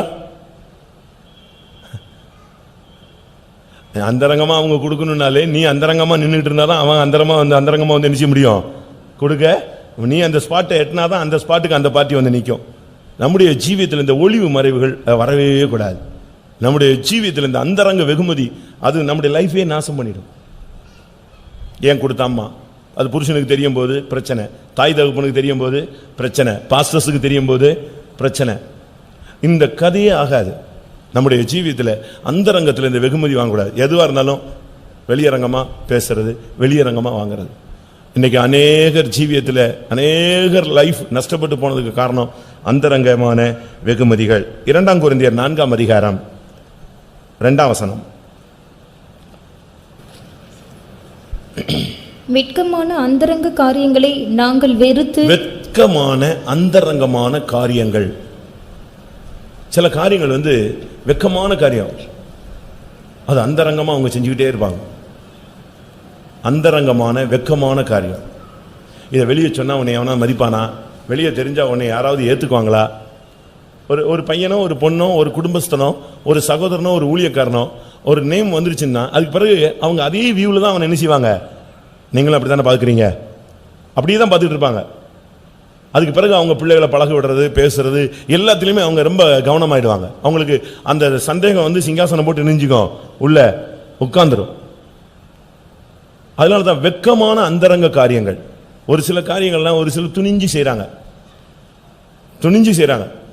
அப்படி நீங்கள் செஞ்சு பழகவே கூடாது. வெட்கமான அந்தரங்க காரியங்கள். அந்த அந்தரங்க காரியங்கள் நீங்கள் செய்யும் பொழுது தேவன் நியாயந்திருத்தவனால, நான் உன்னை நியாயந்திருக்கும் போது உன் இருதயம் தாங்குமோ கேட்கிறார். வெட்கமான அந்தரங்க காரியங்கள் ஏதாவது இருந்தா இன்னைக்கு அதை முடிவுக்கு கொண்டு வாங்க. ஒருவேளை அறியாமல் நீங்க செஞ்சுட்டு இருக்கலாம். ஒருவேளை அந்த 18 வயசு 19 வயசுலலாம் அது ஒரு பெரிய ஸ்கில்ஃபுல் லைஃப். அது வந்து சேலஞ்சிங். அதாவது திருடுறது, ஏமாத்துறது, பொய் சொல்றது, ஊர் சுத்துறதெல்லாம் ஒரு பெரிய திறமை, அது ஒரு கலை. அப்படித்தானே? அந்த பஸ்ஸில் தொங்கிட்டு போறது கூட ஒரு பெரிய கலை தான். வண்டி ஓடிட்டு போறது இதெல்லாம் ஒரு ஆவி. அது ஆனா நம்முடைய ஜீவியத்தில் வெட்கமான அந்தரங்க காரியங்கள் இருக்கா? பவுல் சொல்றாரு, வெட்கமான அந்தரங்க காரியங்களை வெறுத்து நாங்க தேவ ஊழியக்காரரா எங்களை என்ன செய்கிறோம், விளங்க பண்ணுகிறோம். நம்முடைய ஜீவியத்தில் வெட்கமான அந்தரங்க காரியங்கள் இருக்கக்கூடாது. நீயா, உங்க வீட்டுக்காரரா, உங்க வீடா, உன் விசுவாசி. நம்முடைய விசுவாசிகளை பத்தி ஒரு சிலர் வந்து சொல்லும் போது நமக்கு நாண்டுக்கு நின்று சாகுற மாதிரி இருக்கு. சில காரியங்களை வந்து வெளியாளுங்க சொல்லும் போது, குறை சொல்லும் போது, மற்ற சபக்காரன் சொல்லும் போது, நம்முடைய விசுவாசிகளே வந்து ஒருத்தர் சொல்றான்.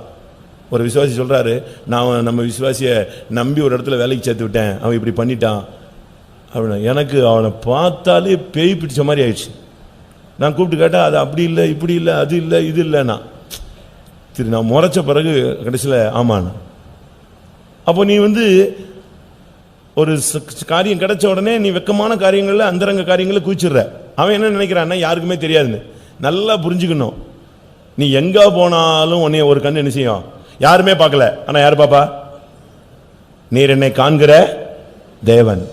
யாருமே பார்க்க மாட்டாங்க, ஆனா கர்த்தர் உன்னை என்ன செய்வாரு, காண்பார்.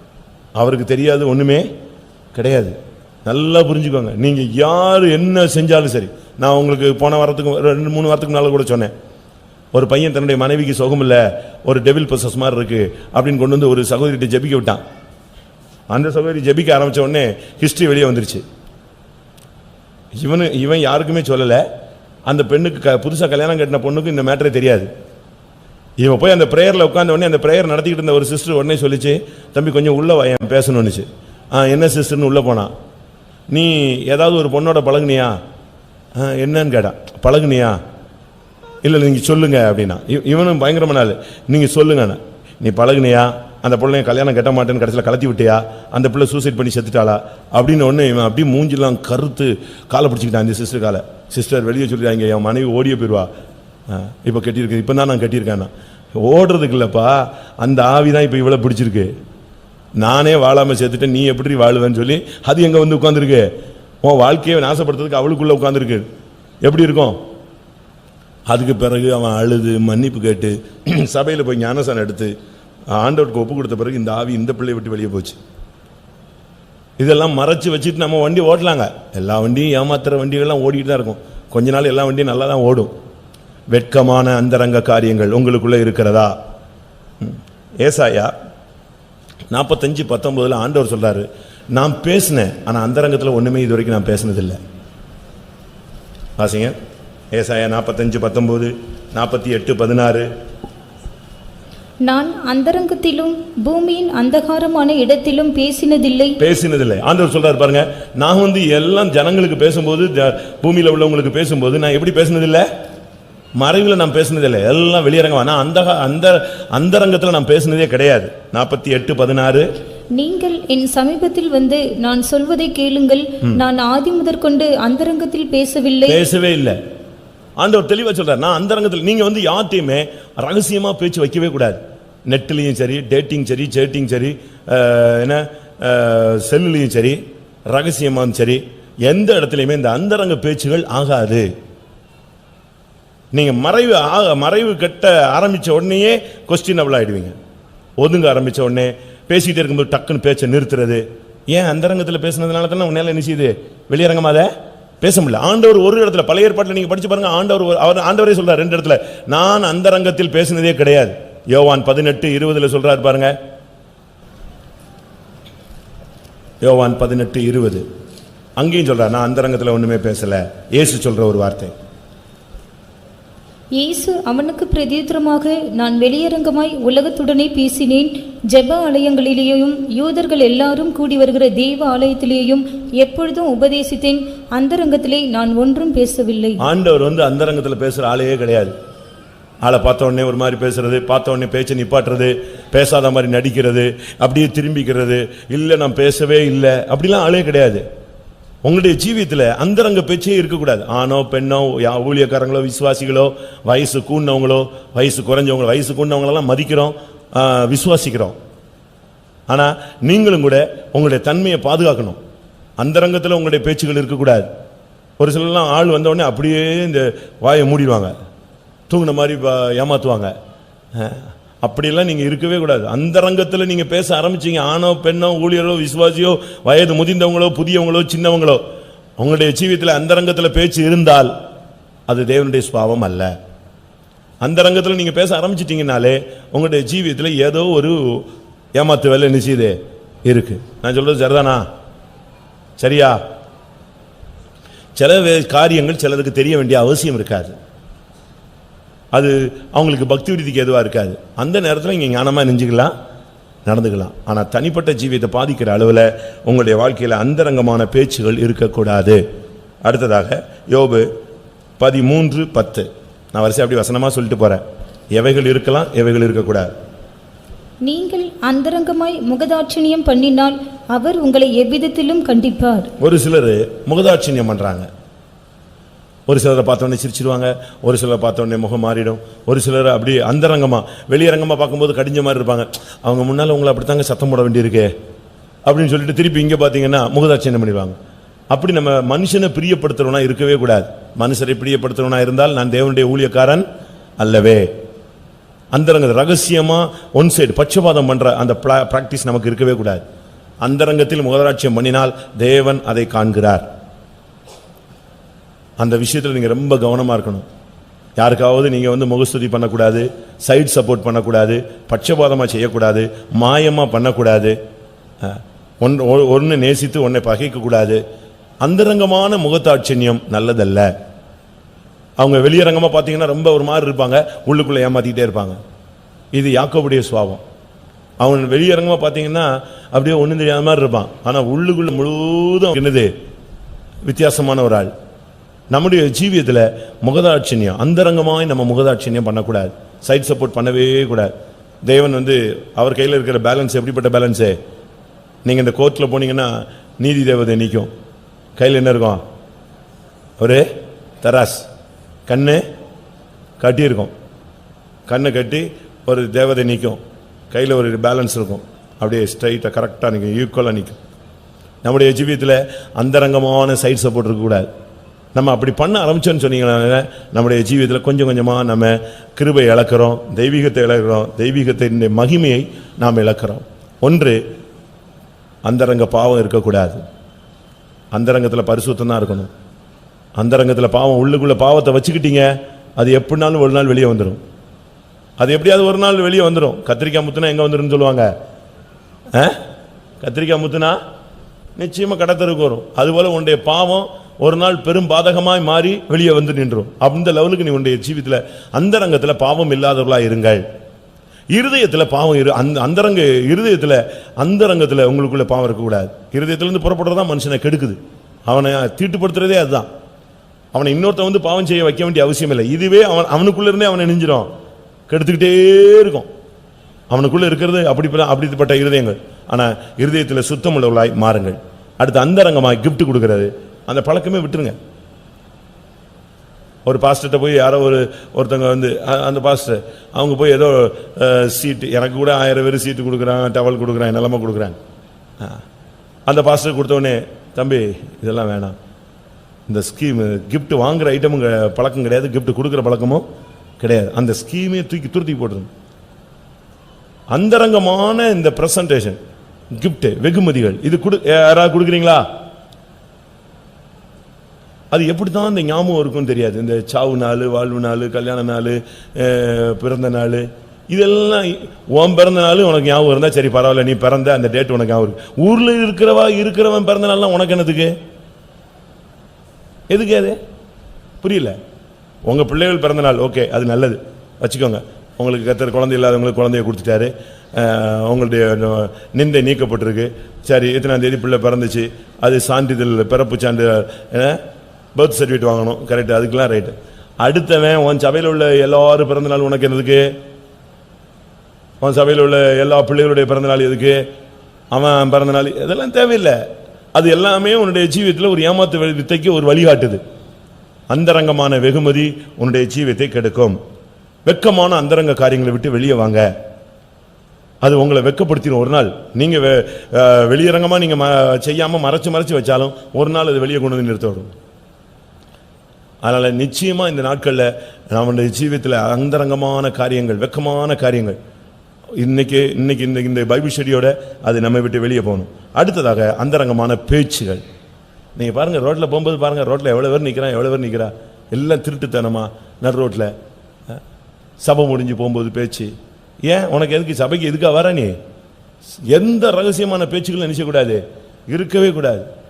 நம்முடைய ஜீவியத்தில் அந்தரங்கமான பேச்சு இருக்கும். வெளியரங்கமா பேசு, ஓப்பனா ஹார்ட்ல பேசு, சிரி, பேசிட்டு போ, ஹாய் அவ்வளவுதான், முடிஞ்சது, ஹாய் பாய் அவ்வளவுதான். அப்படியே பின்னால போய்கிட்டு நான் 2 மணிக்கு எடுக்கிறேன், 1:30 எடுக்கிறேன், 3:45 எடுக்கிறேன், மிஸ்டு கால் கொடுக்குறேன், இந்த வேலையே உனக்கு ஆகாது.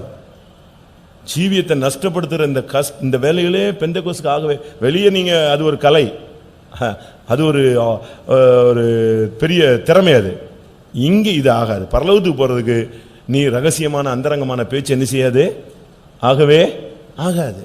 யாருக்கும் நீங்க அப்படி யாரும் பண்ணக்கூடாது. அந்த பழக்கமே ஆகாது. எங்க இருக்கீங்க, எதுக்கு, அவன் எங்க இருந்தா என்ன, உனக்கு என்ன, உன் புருஷனா உன் பிள்ளையா கேளு, அவ்வளவுதான். அடுத்த ஆளை நீ வந்து எங்க இருக்க, எங்க போறீங்க, அது நமக்கு தேவையே இல்லை. அது பேசும்போது யாராவது வந்துட்டாங்கன்னா உடனே அப்படியே. நான் ஒரு இடத்துல போயிட்டு இருந்தேன், நானும் விசுவாசி, அவனும் விசுவாசி தான். ஆனால் நான் ஊழியக்காரர் கூட நிற்கிற விசுவாசி. அவன் சிகரெட் குடிச்சிட்டு வந்துட்டான். என்னைய பார்த்துட்டு சிகரெட்டை கீழே போட்டால் நான் கண்டுபிடிச்சிருவேன், பிடிச்சா கண்டுபிடிச்சிருவேன். அப்படியே சூட்டோட பிடிச்சி கையில் வச்சு ஒரு அமுக்கு அமுக்கிட்டான் பாருங்க. நானும் கிட்ட வந்து பார்க்க, என்னடா புகை வந்துச்சு, கையிலையும் காணும் கீழேயும் காணும், எங்கேயும் காணுன்னு பார்த்தா கையை அப்படியே பிடிச்சி வச்சுதான் தொலைஞ்சான். கை வெந்திருக்கும். எதுக்கு உனக்கு அவ்வளோ பயம் இருக்கும்போது உன்னுடைய ஜீவியத்தில் நீ அந்தரங்கமாக இருக்கக்கூடாது, வெளியரங்கமாக இரு. ஒரு சிலர் வந்து ஓப்பன் ஹார்ட்னு சொல்லிட்டு எல்லா தப்பையுமே வெளியரங்கமாக செய்வான். அது துணிஞ்ச கேஸுங்க. ஒரு குரூப் இருக்குது, சபைன்னு இருக்குது, வெளியே இருக்குது. ஆமாம் இப்படி தான் இருக்கேன், உன் முன்னால் தானே பேசினேன், உன் முன்னால் தானே சிரித்தேன், உன் முன்னால் தானே வண்டியில் ஏற்றிட்டு போனேன். அந்த வேலையும் ஆகாது. நல்ல நீங்கள் பெண்டிகாஸ்டில் நீங்கள் லைஃப்பை வந்து படிச்சுக்கணும். நீ லைஃப் ஒரு பாடம், அது நீ படிக்கணும். சும்மாலாம் வாழ்க்கையில் வாழ்ந்துட முடியாது. இல்லைன்னா நீங்கள் எங்கேயாவது போய் தோற்று போடுவீங்க. யாரையாவது வண்டியில் ஏற்றிட்டு போறது, அந்த சிஸ்டர், அந்த அக்கா. நாம் தெய்வீக தன்மையோடு, நீ தெய்வீக தன்மையை பார்த்தவன் ஒருத்தனுக்கும் தெய்வீக தன்மை இல்லையா? கண்ணு வேற கண்ணாடியில் போட்டிருக்கான். நீ வீடு போய் சேர்றதுக்குள்ள அவன் கல்யாணம் கட்டி வச்சிருவான். நீ வண்டியை விட்டு இறங்குறதுக்குள்ள அவன் பார்த்து கண்ணாடியில் போட்டு எழுதி உடனே பாஸ்டருக்கு ஃபோன் பண்ணி பாஸ்டர்ன்றான். நீ இந்த வேலையே ஆகாது. அவசியம் இல்லாமல் வண்டியில் ஏறுறது, பின்னால் தொத்துறது, அங்கே பார்த்தேன் இங்கே பார்த்தேன், தனி ஒன்றுமே இருக்கக்கூடாது. அந்தரங்கமான எந்த லைஃப் இருக்கக்கூடாது. நம்முடைய ஜீவியத்தை நீங்கள் மாற்ற வேண்டிய காலம் இதுதான். அடுத்து முகதாட்சண்யம். எந்த சூழ்நிலையிலும் அந்தரங்கமாக நீங்கள் அப்படி சப்போர்ட் பண்ணவே கூடாது. வெளியரங்கமாக சப்போர்ட் பண்ணாட்டாலும் உள்ளுக்குள்ளேயே ஏதாவது பண்ணுறது. உபதியா 6ஆம் அதிகாரத்தில் அந்தரங்கமான பொக்கிஷம், அது ஏசாவினுடையது. உபதியா 6ஆம் வசனம். ஏசாவினுடையவைகள் எவ்வளவாய் தேடி பார்க்கப்பட்டது, அவனுடைய அந்தரங்க பொக்கிஷங்கள் எவ்வளவாய் ஆராய்ந்து எடுத்துக் கொள்ளப்பட்டது. ஏசாவினுடைய பொக்கிஷம் வெளியரங்கமான பொக்கிஷம் கிடையாது. அவனுடைய பொக்கிஷம் என்னது? எல்லாம் அந்தரங்கமா. இப்ப அந்த ஒரு கோயிலில் கண்டுபிடிச்சாங்க பாருங்க பொக்கிஷம். அந்த ராஜாவுக்கே, அதனுடைய உரிமையாளராகிய ராஜ வம்சத்தில் இருக்கிறவனுக்கே அது என்ன செய்யாது, ஒருத்தருக்கும் தெரியாது இவ்வளவு இருந்துச்சான்னு. இன்னும் எவ்வளவு இருக்குன்னு தெரியாம ரூமை பூட்டி வச்சுட்டு உட்கார்ந்துட்டு இருக்கான். இதுல யாருக்காவது லாபம் இருக்கா சொல்லுங்க? இதுல என்ன லாபம்? அந்த சாமிக்கு லாபம் கிடையாது. அது அங்க இருக்கு, இது இங்க ரூமுக்குள்ள கிடக்கு. அந்த ஊர்ல உள்ளவனுக்காவது ஒரு லாபமா? கிடையாது. கவர்மெண்ட்டுக்கு லாபமா? இல்ல. அந்த ராஜவம்சத்துக்கு லாபமா? ஒருத்தனுக்கும் கிடையாது. அது இனிமே உலகம் அழிகிற வரைக்கும் எங்கதான் இருக்கும்? அங்கதான் இருக்கும். அந்தரங்க பொக்கிஷம் இது எதை காண்பிக்கிறது? நாம சேர்த்து வைக்கலாம், தப்பு இல்லை. ஆனா உங்களுடைய பொக்கிஷங்களை எங்க சேர்த்து வைங்க? பரலோகத்தில் சேர்த்து வைங்க. ஒரு சிலர்லாம் ரகசியமா சேர்த்து வைக்கிறான். மனைவிக்கு தெரியாம சேர்த்து வைக்கிற ஆள் இருக்கு, தெரியுமா? தெரியுமா? புருஷனுக்கு தெரியாம தேய்ச்சி வைக்கிற ஆளுங்க இருக்கிறாங்க. சங்ககிரின்னு ஒரு இடம் இருக்கு.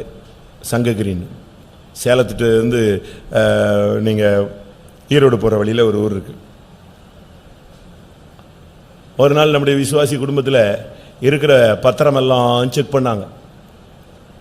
விசுவாசி குடும்பத்தில் செக் பண்ணா அந்த ஊர் முழுவதுமே நம்முடைய விசுவாசி குடும்பத்தை சேர்ந்த பட்டா இருக்கு. எப்பமோ வாங்கி அது அப்படியே அந்த சந்ததிகள் அனுபவிக்காம தெரியாம அது கிடக்காது. இப்ப போய் பார்த்தா முழு ஊருமே யார் பேர்ல தான் இருக்கு. இப்ப போய் எடுக்க முடியுமா? அந்த பொக்கிஷம் பிரயோஜனம் இல்லை. அதே போல நம்ம விசுவாசிகள் கூட ஒரு சிலர் செத்துட்டா எங்க பணம் கிடக்குன்னு தெரியாது, எங்க வீடு கிடக்குன்னு தெரியாது, எங்க நிலம் கிடக்குன்னு தெரியாது, எல்லாம் ஒளிஞ்சு போய் கிடக்கு. எங்கேயோ வாங்கி அவங்க அப்படியே யாருக்கும் தெரிஞ்சா புடிங்கிட்டு போயிடுவான்னு நினைச்சானு தெரியல. இது எதை காண்பிக்கிறது? உன்னுடைய ஜீவியத்தில் அந்தரங்க பொக்கிஷம் தேவையில்லை. வெளியரங்கமா பரலோகத்தில் உன்னுடைய பொக்கிஷத்தை என்ன செய்? சேர்த்து வை. உன்னுடைய பொக்கிஷம் பரலோகத்தில் சேர்த்து வைக்கப்படட்டும். அதுக்கு கள்ளர் திருடுவதும் இல்லை, அது துருப்பிடிக்கிறது இல்லை, பூச்சி அரிப்பதும் இல்லை. உன்னுடைய பொக்கிஷங்கள் எங்க இருக்கு? இன்னைக்கு உலகத்தில் உங்களுடைய பொக்கிஷங்களை நீங்க சேர்த்து வைக்கிறீங்க, அந்தரங்கமாக சேர்த்து வைக்கிறீங்க. யாருக்குமே தெரியாம தெரிஞ்சா என்ன கெட்டுப்போகுது?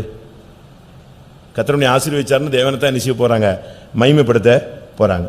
சரி, அந்தரங்கமா இருக்கிறது எதெல்லாம் அந்தரங்கமா இருக்கலாம் அதை சொல்றேன். நான் கொஞ்சம் சீக்கிரம் சொல்றேன்.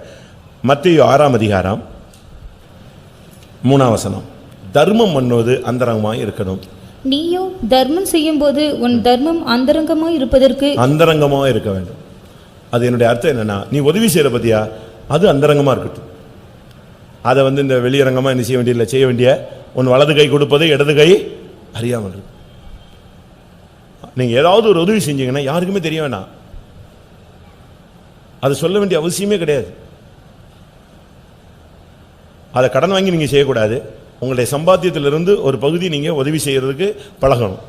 அப்படி உதவி செய்யறத நீங்க யாருக்கும் சொல்லக்கூடாது. நான் தான் படிக்க வச்சேன், நான் தான் ஸ்கூல்ல அது பண்ணேன் அப்படிலாம் நம்ம சொல்லும்போது சொன்னது ஒருவேளை கரெக்டாக இருக்கலாம்.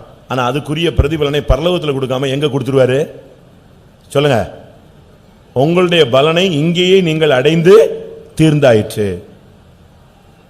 அப்ப நம்ம செஞ்ச உதவிக்கு பிரதிபலன் எங்க போயிச்சு? அங்கிருந்து கிடைக்காது. எங்க கிடைச்சு எங்கேயே முடிஞ்சிடும், இங்கேயே க்ளோஸ் பண்ணிடுவார். அதனால தான் வெளியே சொல்லாதீங்க. வெளியே சொல்லணும்னா சொல்லுங்க, ஆசைப்பட்டா சொல்லுங்க. நான் அப்படி செஞ்சேன், அவனுக்கு வீடு வாங்கி கொடுத்தேன், இவனுக்கு நான் வாடகை கொடுத்தேன், இவனுக்கு நான் ஃபீஸ் கட்டினேன், இவனுக்கு நான் கரண்ட் பில் கட்டினேன், இவனுக்கு ட்ரெஸ் வாங்கி கொடுத்தேன், இப்படிலாம் நீங்கள் சொல்லிட்டே அலையலாம். சொன்னால் கர்த்தர் அது பொய் இல்லையே, உண்மைதான், நீங்கள் செஞ்சதை தான் சொல்லியிருக்கீங்க, ரைட்டு. உனக்கு அதுக்கு பதில் ஒரு காரு, ஒரு 2 வீலரு, ஒரு நிலம் இப்படி கொடுத்து ஆண்டவர் க்ளோஸ் பண்ணிடுவார். ஏழைக்கு இறங்குறவன் கர்த்தருக்கு கடன் கொடுக்குறான், கர்த்தர் அதை அவனுக்கு என்ன செய்வார்? திரும்ப இந்த பூமியில் கொடுத்துருவாரு. அதான் பெரிய கஷ்டம். ஆனா நீ ஏழைக்கு இறங்கினதை யாருக்குமே சொல்லாம வச்சிருந்தேனா, உன்னுடைய தர்மம் அந்தரங்கமா இருந்தால் பரலோகத்தில் உன்னுடைய பிரதிபலன் மிகுதியா இருக்கும். உனக்கு அங்க கொடுப்பார். இரண்டாவது, மத்தேயு 6:17-18. உபவாசம் இருந்தா வெளியே சொல்லணும்னு அவசியம் இல்லை. நான் இன்னைக்கு உபவாசம், அதனால நீ அப்படி சொல்லணுமே அவசியம் இல்லை. ஃபாஸ்டிங்கிறது வெளியே தெரிய வேண்டாம். வாசிங்க. நீயும் உபவாசிக்கும் போது அந்த உபவாசம் மனுஷர்களுக்கு காணப்படாமல் அந்தரங்கத்தில் இருக்கிற உன் பிதாவுக்கே காணப்படும்படியாக உன் தலைக்கு எண்ணெய் பூசி உன் முகத்தை கழுவு. அப்பொழுது அந்தரங்கத்தில் பார்க்கிற உன் பிதா உனக்கு வெளியரங்கமாய் பலனளிப்பார். உபவாசம், ஜெபம் இதெல்லாம் வெளியே தெரிய வேண்டாம். நீ ரகசியமாவே பண்ணிட்டே போயிட்டே இருக்கலாம். கர்த்தருடைய சமூகம், அது கர்த்தருக்கும் உனக்கு உள்ள ஒரு உடன்படிக்கை. உபவாசம்னா தேவனோடு வாசம் பண்ணுகிறதுன்னு அர்த்தம். நீ ஆண்டவரோடு போய் உட்காந்து ஆண்டவருடைய சமூகத்தில் உட்காந்து உபவாசம் எடுக்கணும், தனியாக இருக்கணும். உபவாசம் இருந்துட்டு அப்படியே தலையை தொங்க போட்டு இருக்கக்கூடாது, அப்படியே கிருன்னு வருது அப்படிலாம் சொல்லக்கூடாது. என்னன்னு கேட்டால் எனக்கு உபவாசம் 3 நாள் உபவாசம், இது 5வது நாள் அப்படிலாம் நீ சொல்ல வேண்டிய அவசியமே கிடையாது. உன் தலைக்கு என்ன செய்ய? நல்லா எண்ணெயை பூசு, உன் முகத்துக்கு முகவாடலாய் இராதே. நல்லா அன்னைக்கு தான் நீ ஃபுல்லாக சாப்பிட்டு உட்காந்த மாதிரி இருக்கணும். என்ன நீங்கள் ரொம்ப தெம்பா இருக்கிறீங்க அப்படின்னா நான் உபவாசம் இருக்கிறேன்னு சொன்னால் பரவாயில்ல, உபவாசம் இருக்கிறான் நல்லா தெம்பா இருக்கிறான்னு சொல்லணும். உன்னுடைய உபவாச ஜெபங்கள், அதனுடைய சரியான அர்த்தம் உபவாச ஜெபங்கள் அந்தரங்கமாக இருக்கணும். நீ அந்தரங்கத்தில் நின்று தேவசமத்தில் நின்று போராடணும். மத்தேயு 6:6 சொல்லியிருக்கு இல்லையா, நீ உன் அறை விட்டு பூட்டி கொண்டு தேவனை நோக்கி கூப்பிடு, அந்தரங்கத்தில் பார்க்கிற உன் தேவன் வெளியரங்கமாக உனக்கு என்ன செய்வார்? பலன் அளிப்பார். புருஷன் வேலைக்கு போட்டோம், நீ கதவு மூடிக்க. பெற்றோர்கள் வேலைக்கு போட்டோம், நீ கதவு மூடு. கதவு மூடிட்டு நான் செத்து போறேன்னு சொல்றதுக்கு அல்ல, ஏமாத்துறது பயங்காட்டுறதுக்காக அல்ல. கதவு மூடிட்டு நீ முழங்கால முடங்கணும், ஆண்டோடைய பாதத்தில் விழுந்து அழணும். நீ அந்தரங்கத்தில் தேவனை நோக்கி கூப்பிடு.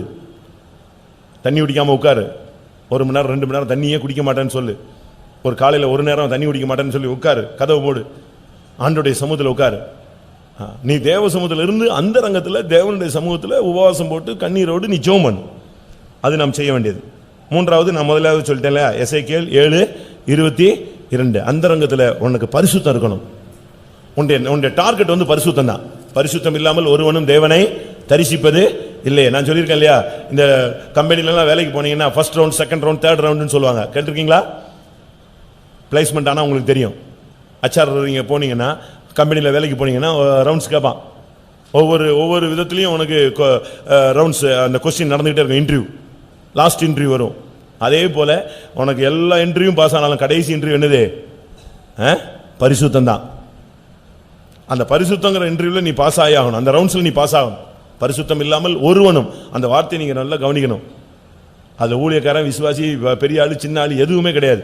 அந்த பாயிண்ட்ல வரும்போது கரெக்டாக திராசு தூக்கி நிப்பாட்டிடுவார். பரிசுத்தம் இல்லாமல் ஒருவனும் தேவனை தரிசிப்பது இல்லை. அந்த இடத்துல வரும்போது அவர் பரிசுத்தத்தில் பட்சிக்கிற அக்னியா நின்றுவார், பயங்கரமாக மாறிடுவார். அன்புள்ள தேவன் தான். ஆனால் அந்த இடம் வரும்போது, நான் சண்டே ஸ்கூலுக்கு போயிருந்தேன், சண்டே ஸ்கூல் ப்ரோக்ராம். அதில் ஒரு பையன் தவறு செய்கிறான். அவன் ஃப்ரெண்டு தான் யாரு? வக்கீல். தெரியும் தானே அந்த சம்பவம்? அவன் ஃப்ரெண்டு தான் வக்கீல். இவன் என்ன தவறு பண்ணாலும் இவன்கிட்ட சொல்லுவான், ஏய் நான் இப்படி ஆகி போச்சுடா, சரிடா நீ போட நான் காப்பாற்றிடுறேம்மா. வக்கீல் வாதாடி இவனை வின் பண்ண வச்சிருவான். அது அவனுக்கு பழக்கமாகவே போயிடுச்சு. அவனும் ஃப்ரெண்டுன்னு காப்பாற்றி விட்டுக்கிட்டே இருக்கான். இவனும் நம்ம ஃப்ரெண்டு இருக்கான்னு சொல்லிட்டு தவறு செஞ்சுக்கிட்டே இருக்கான். கடைசியில் பார்த்தீங்கன்னா ஒரு நாள் இந்த அட்வொகேட்டாக இருந்ததான ஆள் யாரா மாறிடுறான்? ஜட்ஜாக மாறிடுறான். அது இவனுக்கு இன்னும் பயங்கர சந்தோஷம். வாதாட வேண்டிய அவசியம் இல்லை. யார்? நம்மளால் தான் எங்கே உட்காந்துருக்காரு? ஜட்ஜ்மெண்ட்டில் உட்காந்துருக்காரு. என்ன தப்புனாலும் நம்மளை காப்பாற்றி விட்டுருவான். அதே மாதிரி மாட்டிக்கிட்டான் ஒரு கேஸில். அங்கே ஜட்ஜ்மெண்ட்டுக்கு போனால் இவன் பயங்கரமான ஜட்ஜ்மெண்ட் கொடுத்துட்டான், உழுதிக்கு போட்டான். தண்டனை, பயங்கரமான தண்டனை. அதை கேட்டு இவன் சொன்னான், எப்பா நீ அட்வொகேட்டாக இருக்கும்போது சப்போர்ட் பண்ண, இப்போ ஜட்ஜான உடனே நீ உன் புத்தியே மாறி போயிடுச்சுன்னா. அவன் சொன்னான், என் புத்தியெல்லாம் மாறல. அட்வொகேட்டாக இருக்கும்போது எனக்கு வாதாடுறதான் என்னுடைய தொழில். ஆனால் ஜட்ஜ்மெண்ட், நான் ஜஸ்டிஸாக உட்காரும்போது நான் எப்படி தான் செய்யணும்? நீதி செய்கிறது தான் என்னுடைய தொழில். அந்த இடத்துல நான் இப்படி தான் இருப்பேன். அதுபோல் இது நீ வருகையில் இங்கே இருக்கிற வரைக்கும், உனக்கு இறக்கம் கிடைக்கிற வரைக்கும் கர்த்தர் உனக்கு அட்வொகேட்டாக இருப்பார். ஆனால் அவர் ஜட்ஜாக மாற போகிறார் சீக்கிரமா. அப்போ உனக்கு எதா மாறும்? அது நியாய தீர்ப்பாக மாறும். உன்னுடைய இருதயத்தை கர்த்தர் பார்க்கும்போது அதில் அந்தரங்கத்தில் பரிசுத்தம் இருக்கணும். நீ பேசினாலும் அந்தரங்கத்தை பார்ப்பாரு. எப்படி பேசினா, எப்படி சிரிச்சான், எப்படி பழகினா, எப்படி நடந்தான், எப்படி கொடுத்தான், எப்படி எடுத்தான், கர்த்தர் எல்லாம் பார்த்துட்டே இருப்பார். இருதயத்தில் பரிசுத்தம் இருந்துட்டு நீங்க அதுல இருந்து நீங்க செயல்படுத்தினீங்கன்னா உங்களுடைய ஜீவியம் அந்தரங்கத்தில் பரிசுத்தமா இருக்குன்னு சொல்லுது. அதனால தான் ஒரு சிலர் சொல்லுவாங்க, என் இருதயம் நல்லா இருக்கு. Right, okay. எகு கேட்குறான், என் இருதயம் உன்னோட செம்மையா இருக்கு, உன்னுடைய இருதயம் என்னோட செம்மையா இருக்கா? ஆமா, ரைட். அப்படின்னா என் ரதத்தில் என்ன செய், ஏறிவா. இருதயத்தில் தான் கர்த்தர் பார்த்துக்கிட்டே இருப்பார். அதனால மூணாவது, இருதயத்தில் அந்தரங்கம் பரிசுத்தம் இருக்கணும். அந்தரங்கத்தில் பரிசுத்தம். ஒன்று, தர்மத்தில் அந்தரங்கம் இருக்கணும். யாருக்கு உதவி செஞ்சாலும் நீங்கள் வெளியே சொல்லக்கூடாது. அடுத்து, உபவாசம் ஜெபங்கள் அந்தரங்கமாக நீ ஜெபிச்சுக்கிட்டே இருக்கணும். நீ ஜெபிச்சுக்கிட்டே இருக்கணும். வெளியே சொல்லி கத்தி தான் ஜெபிக்கணும். உடனே கதவு முடிக்கணும், ஓ இயேசுவேன்னு அழுது உடனே அக்கா பார்த்து ஐயோ அழுது ஜெபிக்கிறாளே அப்படிலாம் பார்க்கக்கூடாது. நீ அந்தரங்கத்தில் கதவு மூடிட்டு ஜெபம் பண்ணு. தேவன் அதை பார்த்து உனக்கு என்ன செய்வார்? வெளியரங்கமாய். மூன்றாவதாக, உள்ளத்தில் பரிசுத்தம், அந்தரங்கத்தில் பரிசுத்தம் தான் தேவன் பார்த்துக்கிட்டே இருக்கிறது. நான்காவதாக, யோவான் 7:10 வாசிங்க. இயேசு அந்தரங்கமாய் போகவில்லை. எங்க போனாலும் நீங்க வெளியரங்கமா போங்க, சொல்லிட்டு போங்க. வெளியரங்கமா போங்க, மறைவா போகாதீங்க, சந்து வழியா போகாதீங்க. அங்கங்க ஏமாத்திட்டு இப்படி போயிட்டு நான் இங்க போறேன்னு சொல்லிட்டு அங்க போகாத. வாசிங்க.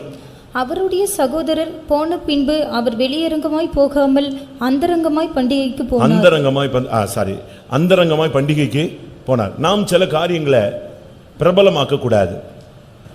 நல்லா புரிஞ்சுக்கோங்க இந்த சப்ஜெக்ட்ல. அவர் அந்தரங்கமாய் போனார்.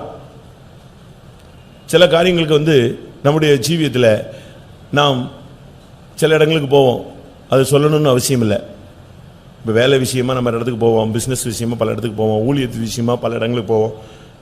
யோவான் 7:4 வாசிங்க. பிரபலமாய் இருக்க விரும்புகிற எவனும் அந்தரங்கத்திலே ஒன்றையும் செய்ய மாட்டான். நம்ம பெண்டிகாஸ்ல பிரபலமா இருக்க விரும்புறதே கிடையாது. நம்ம எந்த சபை பாஸ்டரும் பேசுறது இல்லை, போடுறது இல்லை. கன்வென்ஷன்ல பெரிய நோட்டீஸ்லாம் என்ன செய்யறது இல்லை. என்ன போட்டாலும் அதில் யார் வரமாட்டா? நம்ம பேரு புகழ் இதெல்லாம் வரவே வராது. நம்முடைய ஜீவியத்தில் சில காரியங்கள் அந்தரங்கமாய் நாம் செய்ய வேண்டியிருக்கிறது. இயேசு அந்த பண்டிகைக்கு போகும்போது வெளியரங்கமாக போகலை.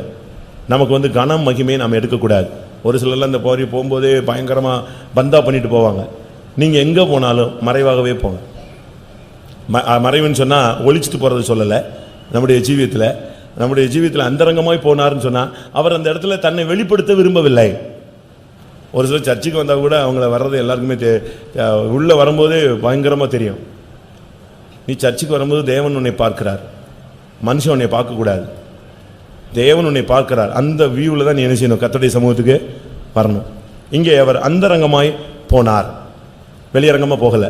பண்டிகைக்கு அவரை ராஜாவாக்கணும்னு பார்க்குறாங்க, அவரை அடித்து கொல்லணும்னு பார்க்குறாங்க, ஏதாவது ஒன்று பண்ணணும்னு ட்ரை பண்ணுறாங்க. அதனால் அவங்க பிரதர்ஸு கூட பிறந்தவனே சொல்கிறான், நீ பிரபலமாகணும்னு விரும்புறியா? ஏன் அந்தரங்கமாக இருக்கிற? வெளியரங்கமாக செயல்படுன்னு அவர் சொன்னார். நான் வெளியரங்கமாக இல்லை. அவர் வெளிப்படுத்த வேண்டியது அந்த இடத்துல யாரை தான் வெளிப்படுத்த ஆசைப்பட்டாரு? பிதாவை மகிமைப்படுத்த விரும்பினார். நாம் நம்மை வெளிப்படுத்தக்கூடாது, சுயத்தை வெளிப்படுத்தக்கூடாது, நம்முடைய காரியங்களை வெளிப்படுத்தக்கூடாது. நம்ம மறைச்சிக்கணும். நம்ம மறைக்க வேண்டிய காலங்கள் உண்டு. நாம் அந்தரங்கமாய் போக வேண்டிய நேரங்கள் உண்டு. அடுத்ததாக அந்தரங்க வேண்டுதல். ஏசாயா 26:16. சில நேரங்களில் சத்தமா ஜெபிக்க முடியாது. வாசிங்க. கர்த்தாவே, நெருக்கத்தில் உம்மை தேடினார்கள், உம்முடைய தண்டனை அவர்கள் மேல் இருக்கையில் அந்தரங்க வேண்டுதல் செய்தார்கள். சில ஜெபங்கள் வெளியரங்கமா பேச முடியாது. ஒரு சிலர் ஜெபிப்பாங்க பாருங்க, நமக்கு கேட்கும் ஆனா புரியாது. அதுதான் கரெக்ட். சில காரியங்களை நம்ம வெளியரங்கமா சொல்லலாம், கர்த்தாவே வேலை கிடைக்க வேண்டும் அப்படி இப்படின்னு. ஆனா அந்தரங்க ஜீவியத்துக்காக நீ ஜெபிக்கும் போது, உன்னுடைய பரிசுத்தத்துக்காக ஜெபிக்கும் போது சத்தமா சொல்ல முடியுமா? சொன்ன என்ன ஆகும்? கேள்விக்குறியாகும், குற்றச்சாட்டாகும். அவர்கள் தங்களுடைய ஆண்டவருடைய தண்டனை தங்கள் மேல் இருக்கையில் அவர்கள் அந்தரங்க வேண்டுதல் செய்தார்கள். சில அதனால தான் பைபிளில் சொல்லியிருக்கு, கரடியை போல நாங்கள் என்ன செஞ்சிட்டு இருக்கோம்? உரிமை கொண்டிருக்கிறோம். அது சத்தம் கேட்கும், ஆனால் என்ன பாயிண்ட்டுக்கு அவன் ஜெபிச்சான்னு என்ன செய்யாது? தெரியாது. அது அந்தரங்க வேண்டுதல். நீ ஜெபிச்சுக்கிட்டே இருக்கணும். மணிக்கணக்காக ஜெபிப்பாங்க. புறாவை போல கூவிக்கொண்டிருக்கிறோம், நம்முட்டை போல புலம்பிக் கொண்டே இருக்கிறோம். இப்படி அது ஒரு சில அவங்க ஜெபிச்சுக்கிட்டே இருப்பாங்க. நீங்க பாருங்க, கடைசி வரைக்கும் அவங்க என்ன ஜெபிச்சான்னு நமக்கே தெரியாது, அவங்களுக்கு தெரியும். அழுதுகிட்டே இருப்பாங்க, உள்ளுக்குள்ளேயே அழுதுகிட்டு இருப்பாங்க, உள்ளுக்குள்ளேயே ஒரு கூக்குரல், உள்ளுக்குள்ளேயே ஒரு புலம்பல், உள்ளுக்குள்ளேயே ஒரு ஏக்கம், ஒரு தவிப்பு. அது ஒரு அந்தரங்க வேண்டுதல். எல்லா ஜெபமும் வெளியே சொல்லி ஜெபிக்கணும். ஒரு சிலர்லாம் பார்வைக்கு நீண்ட ஜெபம் செய்வாங்க பாருங்க, அது பாட்டுக்கு 3 நிமிஷம் 8 நிமிஷம் 9 நிமிஷம் அவன் இருமி ஜெபிச்சு எழும்பி பாத்ரூம் போயிட்டு வந்து திருப்பி வந்து அது வரைக்கும் ஜெபம் ஓடிக்கிட்டே இருக்கும். மூடி பிரசங்கியார் ஒரு இடத்துல பிரசங்கம் முடிச்சுட்டு ஜெபம் செய்ய கடவுன்னே ஒரு ஆள் ஜெபம் தொடங்கிட்டார். இவர் பண்ண பிரசங்கத்தை அவன் ரிவர்ஸ் எடுக்கிறான். அது 3 நிமிஷம் ஆச்சு, 5 நிமிஷம் ஆச்சு, 7 நிமிஷம் ஆச்சு. எல்லா ஜனங்களும் இருமுறாங்க. அது ஆட்டோமேட்டிக்காக நீங்கள் உங்களுக்கு பழக்கம் வந்துடும். அந்த ப்ரெசன்ஸ் போயிடுச்சுன்னு சொன்னால் ஒருத்தன் கண்ணை திறப்பான், ஒருத்தன் அப்படிம்பா செருமுவான், இப்படி ஒன்று ஒன்றா ஆக்ஷன் கொடுத்துக்கிட்டே இருப்பாங்க. இப்படியே கொடுத்து கொடுத்து கொடுத்து கொஞ்ச நேரத்தில் அந்த ப்ரெசன்ஸே போயிடுச்சு. மூடி பிரசங்கியாருக்கு என்ன பண்ணணும்னு தெரியல. இவனை போய் ஜெபிக்க இந்த ஆள் ஜெபம் பிடிச்சிட்டான், மைக்க பிடிச்சிட்டான். இப்போ இவன் ஜெபத்தை என்ன செய்ய மாட்டான், நிறுத்த போறதில்லை. வெளியரங்கமா அவன் பாட்டுக்கு நீ அப்படி சொன்னீரே, இப்படி சொன்னீரே, அதை சொன்னீரே, இதை சொன்னீரேன்னு உடனே இவர் மைக்க பிடிச்சாரு. சகோதரன் ஜெபித்துக் கொண்டே இருப்பார், நாம் பாடல் பாடுவோம் அப்படின்னாரு. அவர் ஜெபிச்சுட்டு இருப்பாரு. அவர் ஜெபிச்சுட்டு இருக்கட்டும், நம்ம என்ன செய்வோம், அடுத்த ஸ்டெப்புக்கு போகலாம், பாட்டு பாடுவோம்னு சொன்னார். அப்படிதான் இன்னைக்கு இருக்கு.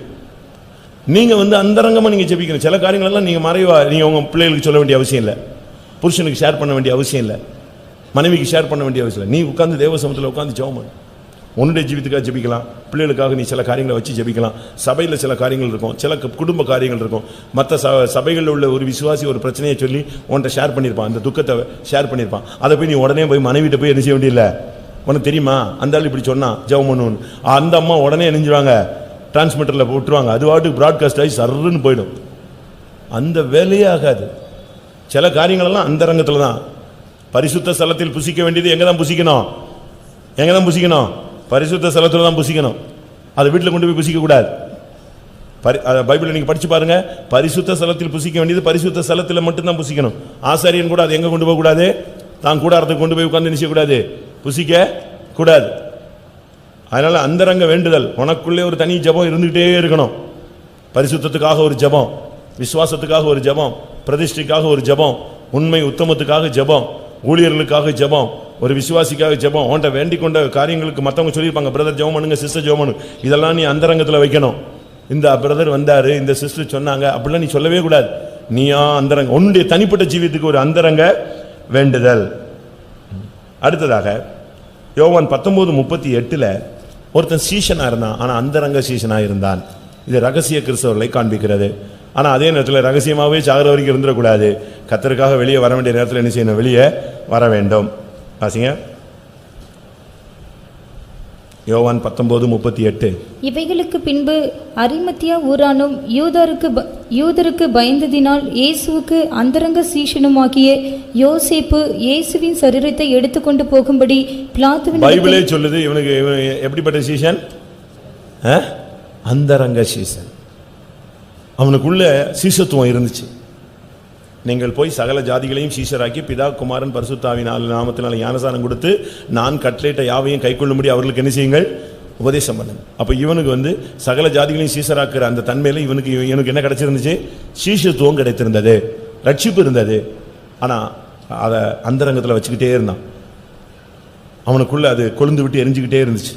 கரெக்டாக நேரம் வந்தபோது எல்லாரும் ஓடிட்டாங்க. இவன் போய் பிலாத்துட்ட தைரியமாக சொல்லி அந்த இயேசுவின் சரீரத்தை நினைச்சுட்டான், எடுத்துகிட்டு வந்து அடக்கம் பண்ணான். உனக்குள்ள அந்த சீஷத்துவம் மறைந்து இருக்க வேண்டும். உனக்குள்ள அந்த உபதேசம் உனக்குள்ள மறைஞ்சிருக்கணும். நீ சாதாரண ஆள் போல இருந்தாலும் உனக்குள்ள அந்த தெய்வீக தன்மை அந்தரங்கத்தில் இருந்துகிட்டே இருக்கணும். உனக்குள்ளேயே அந்த தெய்வீகம் கலந்து கொண்டே இருக்கணும். அது சமயம் வரும்பொழுது நீ வெளியே வருவா. நம்முடைய ஜீவிதத்தில் அந்த அந்தரங்கத்தில் தெய்வீகம் இருக்கா? வெளியரங்கமா உனக்கு எல்லாத்தையும் காட்டணும்னு அவசியம் கிடையாது. நீ ஒரு பெரிய விசுவாசி போலவோ ஒரு நல்ல ஆள் போலவோ அப்படி இப்படி நீ ஓடி ஆடிலாம் காட்ட வேண்டிய, உன்னை ஃபோக்கஸ் பண்ண வேண்டிய அவசியமே கிடையாது. ஆனால் உனக்குள்ள அந்த ரங்கத்தில் ஒரு சீஷத்துவம் இருக்கணும். ஒரு இடத்துல ஒரு சபையில் கேட்டாங்க, வருகையில் யார் தான் போனதுன்னு ஒரு டவுட் வந்துருச்சு எல்லாருக்கும். கடைசியில் பார்த்தா சபையில் ரொம்ப தாழ்வானவங்க தான் போயிருந்தாங்க, தங்களை மறைச்சு கொண்டவங்க தான் போயிருந்தாங்க. வெளியரங்கமாக பயங்கரமாக அப்படி இப்படி செஞ்சவங்க யாருமே இல்லை, எல்லாரும் இங்கே இருந்தாங்க. அதனால் ஒரு இடத்துல இந்த பாஸ்டர் கூட அன்னைக்கு சொன்னார் இல்லையா, ஒரு அம்மா பரலோகத்துக்கு போனாங்க, ஒரு பெரிய பணக்கார அம்மா. அங்கே ஒரு வீடு கட்டப்பட்டிருந்துச்சு, பயங்கரமான மகிமையான வீடு. அவங்க இது எனக்கு தான் கட்டுற, அதை காட்டின உடனே இது எனக்கு தானாங்கிறேன். இல்லை இல்லை, இது உனக்கு இல்லை, உங்கள் வீட்டில் வேலை செய்கிற ஆளுக்கு ரெடி பண்ணிகிட்டு இருக்கோம் நான். எப்படி இருக்குன்னு பாருங்க. இவங்களுக்கு அங்கே அவ்வளோ பெரிய மகிமையான வீடு இல்லை. உன்னுடைய அந்தரங்கத்தில் ஒரு சீஷத்துவம் இருக்கா? உன்னுடைய அந்தரங்கத்தில் ஒரு விசுவாச ஜீவித்தை பாதுகாத்துட்டு வர்றியா? உன்னுடைய அந்தரங்கத்தில் பிரதிஷ்டையை பாதுகாக்கிறியா? சீஷத்துவம் இருக்கா? நல்லா கவனிச்சுக்கங்க. அந்தரங்கத்தில் உனக்கு ஒரு சீஷத்துவம் இருக்கணும், மறைஞ்சிருக்கணும். நீ கர்த்தருக்காக ஒரு சீஷன். வேலையில் போனாலும் சரி, வெளியே போனாலும் சரி. அவன் நல்ல வசதியானவன், ஆனால் அவனுக்குள்ள ஒரு சீஷத்துவம் மறைஞ்சிச்சு, வெளியே சொல்லாமல் இருந்தான். ஆனால் கரெக்ட் டைம் வரும்போது எங்கே வந்துட்டான்? எல்லாரும் ஓடிவிட்டான், சீஷர்களே ஓடிவிட்டாங்க. இவன் நேரம் வந்தான் பிலாத்துட்ட போய் யாராவது பேச முடியுமா? ஆனால் இவன் நேரம் தைரியமாக இப்போ கேட்டான், அந்த பாடி எனக்கு கொடுத்துருங்க, நான் எடுத்துகிட்டு போகிறேன், நானே அடக்கம் பண்ணிக்கிறேன். அது கேட்டவுடனே அவன் கொடுத்துட்டான். இவன் அன்னைக்கு தான் எல்லாருக்கும் தெரியும் இவன் யாரு. வருகையில் தான் தெரியும் நீ உண்மையான ஆளா இல்லையான்னு. ஏசு வரும்போது தான் தெரியும் நீயும் நானும் உண்மையானவங்களா, பரிசுத்தமானவங்களா, போதித்ததின்படி நான் ஜீவிச்சேனா, கேட்டதின்படி நீ ஜீவிச்சியா. இந்த கொஸ்டின் என்னைக்கு தான் கிளியர் ஆகும்? இயேசுவின் மரணத்தில் அன்னைக்கு அந்தரங்க சீசன் வெளியரங்கமாய் மாறினான். இயேசுவின் வருகையில் உண்மையான சீசத்துவம் என்ன செய்யும்? வெளியே தெரியும். எல்லாரும் கண்களை மூடுவோம். நம்முடைய ஜீவியத்தில் சில காரியங்கள் அந்தரங்கமாக இருக்கலாம், சில காரியங்கள் அந்தரங்கமாக இருக்கக்கூடாது. நல்லா கவனிச்சுக்கோங்க.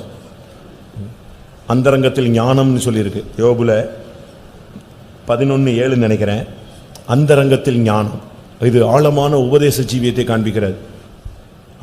தேர்ந்தவர்களுக்குள்ளே நாங்கள் ஞானத்தை என்ன செய்கிறோம்? பேசுகிறோம். இந்த ஞானம் சாதாரண ஞானம் அல்ல, கம்ப்யூட்டர் ஞானம் கிடையாது. தேர்ந்தவர்களுக்குள்ளே பேசும் ஞானம், அது தேவ ஞானம். தேவ ஞானம் உலகத்துக்கு பைத்தியமாய் தெரிகிறது.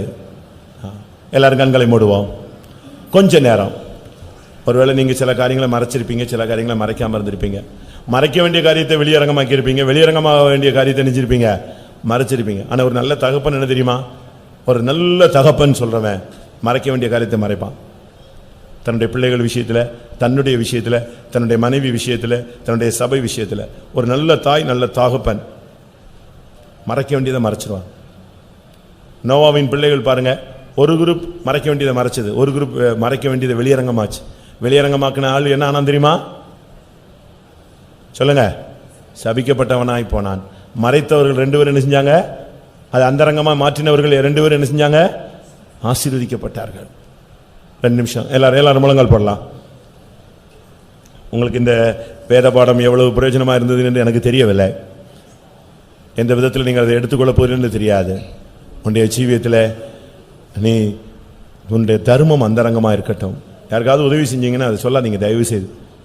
நான் இப்போ சொல்கிறேன், எனக்கு தெரிவிக்க வேண்டியதை மட்டும் சொல்லுங்கள். தெரிவிக்கக்கூடாதுன்னு ஆவியானவர் சொல்லிட்டாருன்னா அதை கூட நீங்கள் ஏதாவது உதவி செஞ்சீங்க அப்படின்னா அதை எனக்கு தெரிவிக்கணும்னு ஆவியானவர் சொன்னால் என்ன செய்யுங்க? எனக்கு சொல்லுங்கள், என் அறிவில் சொல்லுங்கள். அது கூட எனக்கு கூட தெரிவிக்கக்கூடாதுன்னு சொல்லிட்டாருன்னா ஓகே, அதை அப்படி மறைச்சிரு. யாருக்கும் சொல்ல வேண்டிய அவசியமே இல்லை. அது உனக்கும் தேவனுக்கு தான். யார்ட்டையும் சொல்லிடுறாங்க. நாங்கள் செய்கிற உதவி நாங்கள் இதுக்கு சில கூட்டங்களில் சொல்கிறோன்னா காட்டி கொடுக்கறதுக்காக அல்ல பிரியமானவர்களே, நல்லா புரிஞ்சுக்கணும். இயேசு நானே நல்ல மேய்ப்பன்னு சொன்னார், அதனால் அது பெருமையில் சொன்னது அல்ல. வேற யாரும் நல்ல மேய்ப்பன் இல்லைங்கிறத வெளிப்படுத்திருக்காங்க. நாம் ஊழியக்காரங்க சில காரியங்களை, சில இன்சிடென்ட்டை சொல்கிறோம். சில நானும் உதவி செஞ்சுருக்கேன், நான் ஒரு பிள்ளையை படிக்க வச்சேன், அந்த பிள்ளை நல்லா வந்துட்டா அப்படின்னு சொல்கிறது என்னுடைய பெருமைக்காக இல்லை. நான் என் சம்பாத்தியில் உள்ள பணமாக கொடுத்துட்டேன். என்ன காசு? அது தேவனுடைய காசு. எதுக்கு கொடுக்குறோன்னா எதுக்கு இதை சொல்கிறேன்னு நான் சொல்லிடுறேன், ஓப்பன் ஹார்ட்டில் சொல்கிறேன். நாங்கள் அந்த காரியங்களை சொல்கிறதுக்கு காரணம் நீங்கள் அதை பயிற்சியத்தில் என்ன செய்யணும்? கொண்டு வரணும். உதவிங்கிறது உங்களுடைய மனப்பான்மை வரணும். பாஸ் அப்படி செய்கிறாரு, மற்றவங்க இப்படி செஞ்சாங்க, அந்த இடத்துல இப்படி செஞ்சாங்களாம் அப்படிலாம் கேட்கும்போது அது உங்களுக்கு தான். பைபிள் இதெல்லாம் எழுதியிருக்கிறது எதுக்காக? திஷ்டாந்தங்களாக நமக்காக எழுதப்பட்டிருக்கிறது. நன்மையும் நமக்காக எழுதப்பட்டிருக்கு, தீமையும் நமக்காக எழுதப்பட்டிருக்கிறது. கொடிய தரித்திரத்தில் அந்த கொரிந்தியர் சபை கொடுத்தாங்கன்னு சொன்னால் அது கேட்கும்போது நமக்கும் கொடுக்கணுங்கிற ஒரு தாட். அதே போல் நம்ம ஒரு பிள்ளைக்கு உதவி செஞ்சேன் அப்படின்னு நான் சொல்கிறது பாஸ்டே சொல்லி கேட்டார், அப்போ அவருக்கே இங்கே கார் கொடுத்து ஒதுக்கிடுவார். அப்படி அல்ல. நீ உன் மூலம் எப்படிலாம் போகணும்னு எனக்கு தெரியும். அப்படி அல்ல பிரியமானது. நான் சொல்வது என்னென்னா, அப்போ அவங்களும் செய்கிறாங்க, நீங்கள் எங்கள் பிள்ளைங்க, நீங்களும் அதே பாலிசி என்ன செய்யணும்? உங்களுடைய பயிற்சியில் கொண்டு வரணும். எல்லாரும் கண்களை மூடுவோம். உன்னுடைய தர்மம் அந்தரங்கமாக இருக்கட்டும். உன்னுடைய ஜபஜீவியம் ஒரு அந்தரங்கமான ஒரு ஜபஜீவியம் இருக்கட்டும். உன்னை வெளியரங்கமாக பார்க்கும்போது ஜப வீரனை போல இல்லாட்டாலும் உனக்குள்ளே ஒரு ஜப தீபம் பற்றி எரியட்டும். அல்லேலூயா. உன்னுடைய அந்தரங்கத்தில் பரிசுத்தம் இருக்கட்டும்.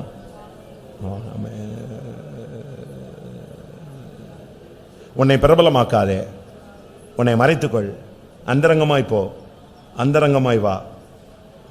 உன்னுடைய ஜெபம் அந்தரங்கமான ஜெபம். ஹல்லேலூயா.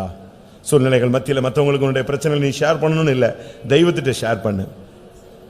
ஆமாம். என்ன சூழ்நிலையிலும் உன்னுடைய சீஷத்துவம் உனக்குள்ளே அந்தரங்கமாக இருக்கணும். நான் ஒரு தேவனுடைய பிள்ளை, நான் பரிசுத்தமாக்கப்பட வேண்டியவன், எப்பொழுது இயேசு வந்தால் நான் போகணும். அதே அந்தரங்கத்தில் உனக்குள்ளே அந்த தெய்வீக வாஞ்சை அது கொழுந்து விட்டு எரிஞ்சு கொண்டே இருக்க வேண்டும்.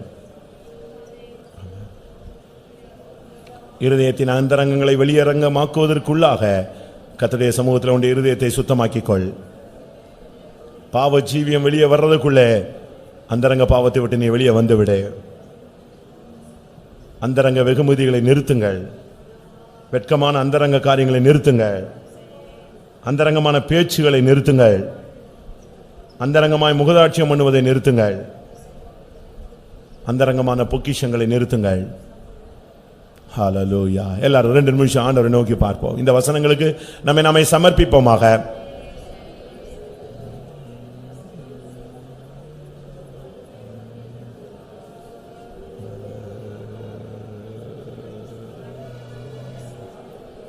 ஆமாம். உங்களை இப்போ கேட்ட வசனங்களின்படி நீங்க பாருங்க, அந்தரங்க ஜீவியம் எப்படி இருக்கு? இதில் ஏதாவது உங்களுடைய இருதயம் குத்தப்பட்டதா? ஏதாவது உணர்த்தப்பட்டீர்களா? ஏதாவது முடிவெடுத்தீர்களா? எதையாவது சரிப்படுத்தணும்னு நீங்க உங்களுக்குள்ளே ஆவியானவர் ஏவுதல் கொடுத்தாரா? இனிமேல் இப்படித்தான் செய்ய வேண்டும் என்று ஒரு முடிவு எடுத்துக் கொண்டீர்களா? அப்படி எடுத்திருந்தால் கர்த்தர் இந்த கூட்டத்தின் இந்த நிமிஷத்தில் கர்த்தர் உங்களுக்கு உதவி செய்ய வல்லவர். ஆமா. இனிமேல் நான் இந்த காரியங்களை அந்தரங்கமாக செய்ய மாட்டேன், வெளியரங்கமாக செய்வேன். இனிமேல் இந்தந்த காரியங்களை நான் அந்தரங்கமாய் செயல்பட்டுக் கொள்வேன். இனி நான் அதை வெளியே சொல்ல மாட்டேன், வெளியே பேச மாட்டேன். ஆமென். கர்த்தர் உங்களுக்கு கிருபை தர போறார் பிரியமானவர்களே.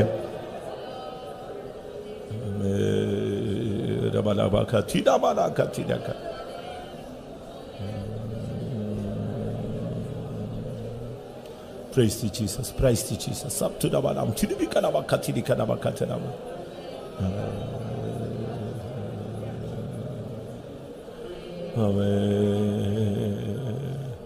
பரிசுத்த ஆவியின் உதவியோடு இந்த பிரசங்கத்தை கேட்டிருந்தால் எதில் அந்தரங்கமாக இருக்க வேண்டும் என்பதை நீ முடிவெடுத்திருப்பாய். எதில் அந்தரங்கமாக இருந்தது தவறு என்பது உனக்கு சுட்டி காட்டப்பட்டிருக்கும். தேவனுடைய சமூகத்திலே தாழ்த்துங்கள். கர்த்தர் இந்த வசனங்களின்படி ஜீவிக்கக்கூடிய கிருபையினால் நம்ம நிரப்பட்டோம். ஹல்லேலூயா, ஹல்லேலூயா, ஹல்லேலூயா, ஹல்லேலூயா. ஈடாபாலா கத்திடாபாலா கத்திடாபாலா கத்திடாபா. ஆமாம். நமக்கு ஒரு 20 நிமிஷம் இருக்கு. எல்லாரும் நல்ல முழங்கால் போட்டு கர்த்தருடைய சமூகத்தில் போராடுவோம். நமக்கு பாதத்தை குமாரன் கோபங்குள் தோத்ரா தோத்ரா தோத்ரா தோத்ரா தோத்ரா தோத்ரா தோத்ரா தோத்ரா தோத்ரா தோத்ரா தோத்ரா தோத்ரா. ஒவ்வொரு குடும்பங்களுக்காய் ஸ்தோத்திரம் பண்ணுவோம். சோத்ரா சோத்ரா சோத்ரா சோத்ரா சோத்ரா. அவருடைய தொழிலுக்காய் கையின் பிரயாசங்களுக்காய் ஸ்தோத்திரம் பண்ணுவோம். அவருடைய வேலை ஸ்தலங்களுக்காய் ஸ்தோத்திரம் பண்ணுவோம். அவருடைய படிப்பு, வருங்காலம், வேலை, விவாகம் காரியங்களுக்காய் ஸ்தோத்திரம் பண்ணுவோம். போட்டிகள், பொறாமைகள், விரோதங்கள், பகைகள், பிசாசு, தருத்திரம், சாபங்கள் எல்லாம் மாற்ற முடியாது ஸ்தோத்திரம் பண்ணுவோம். சோத்ரா சோத்ரா சோத்ரா சோத்ரா சோத்ரா சோத்ரா சோத்ரா.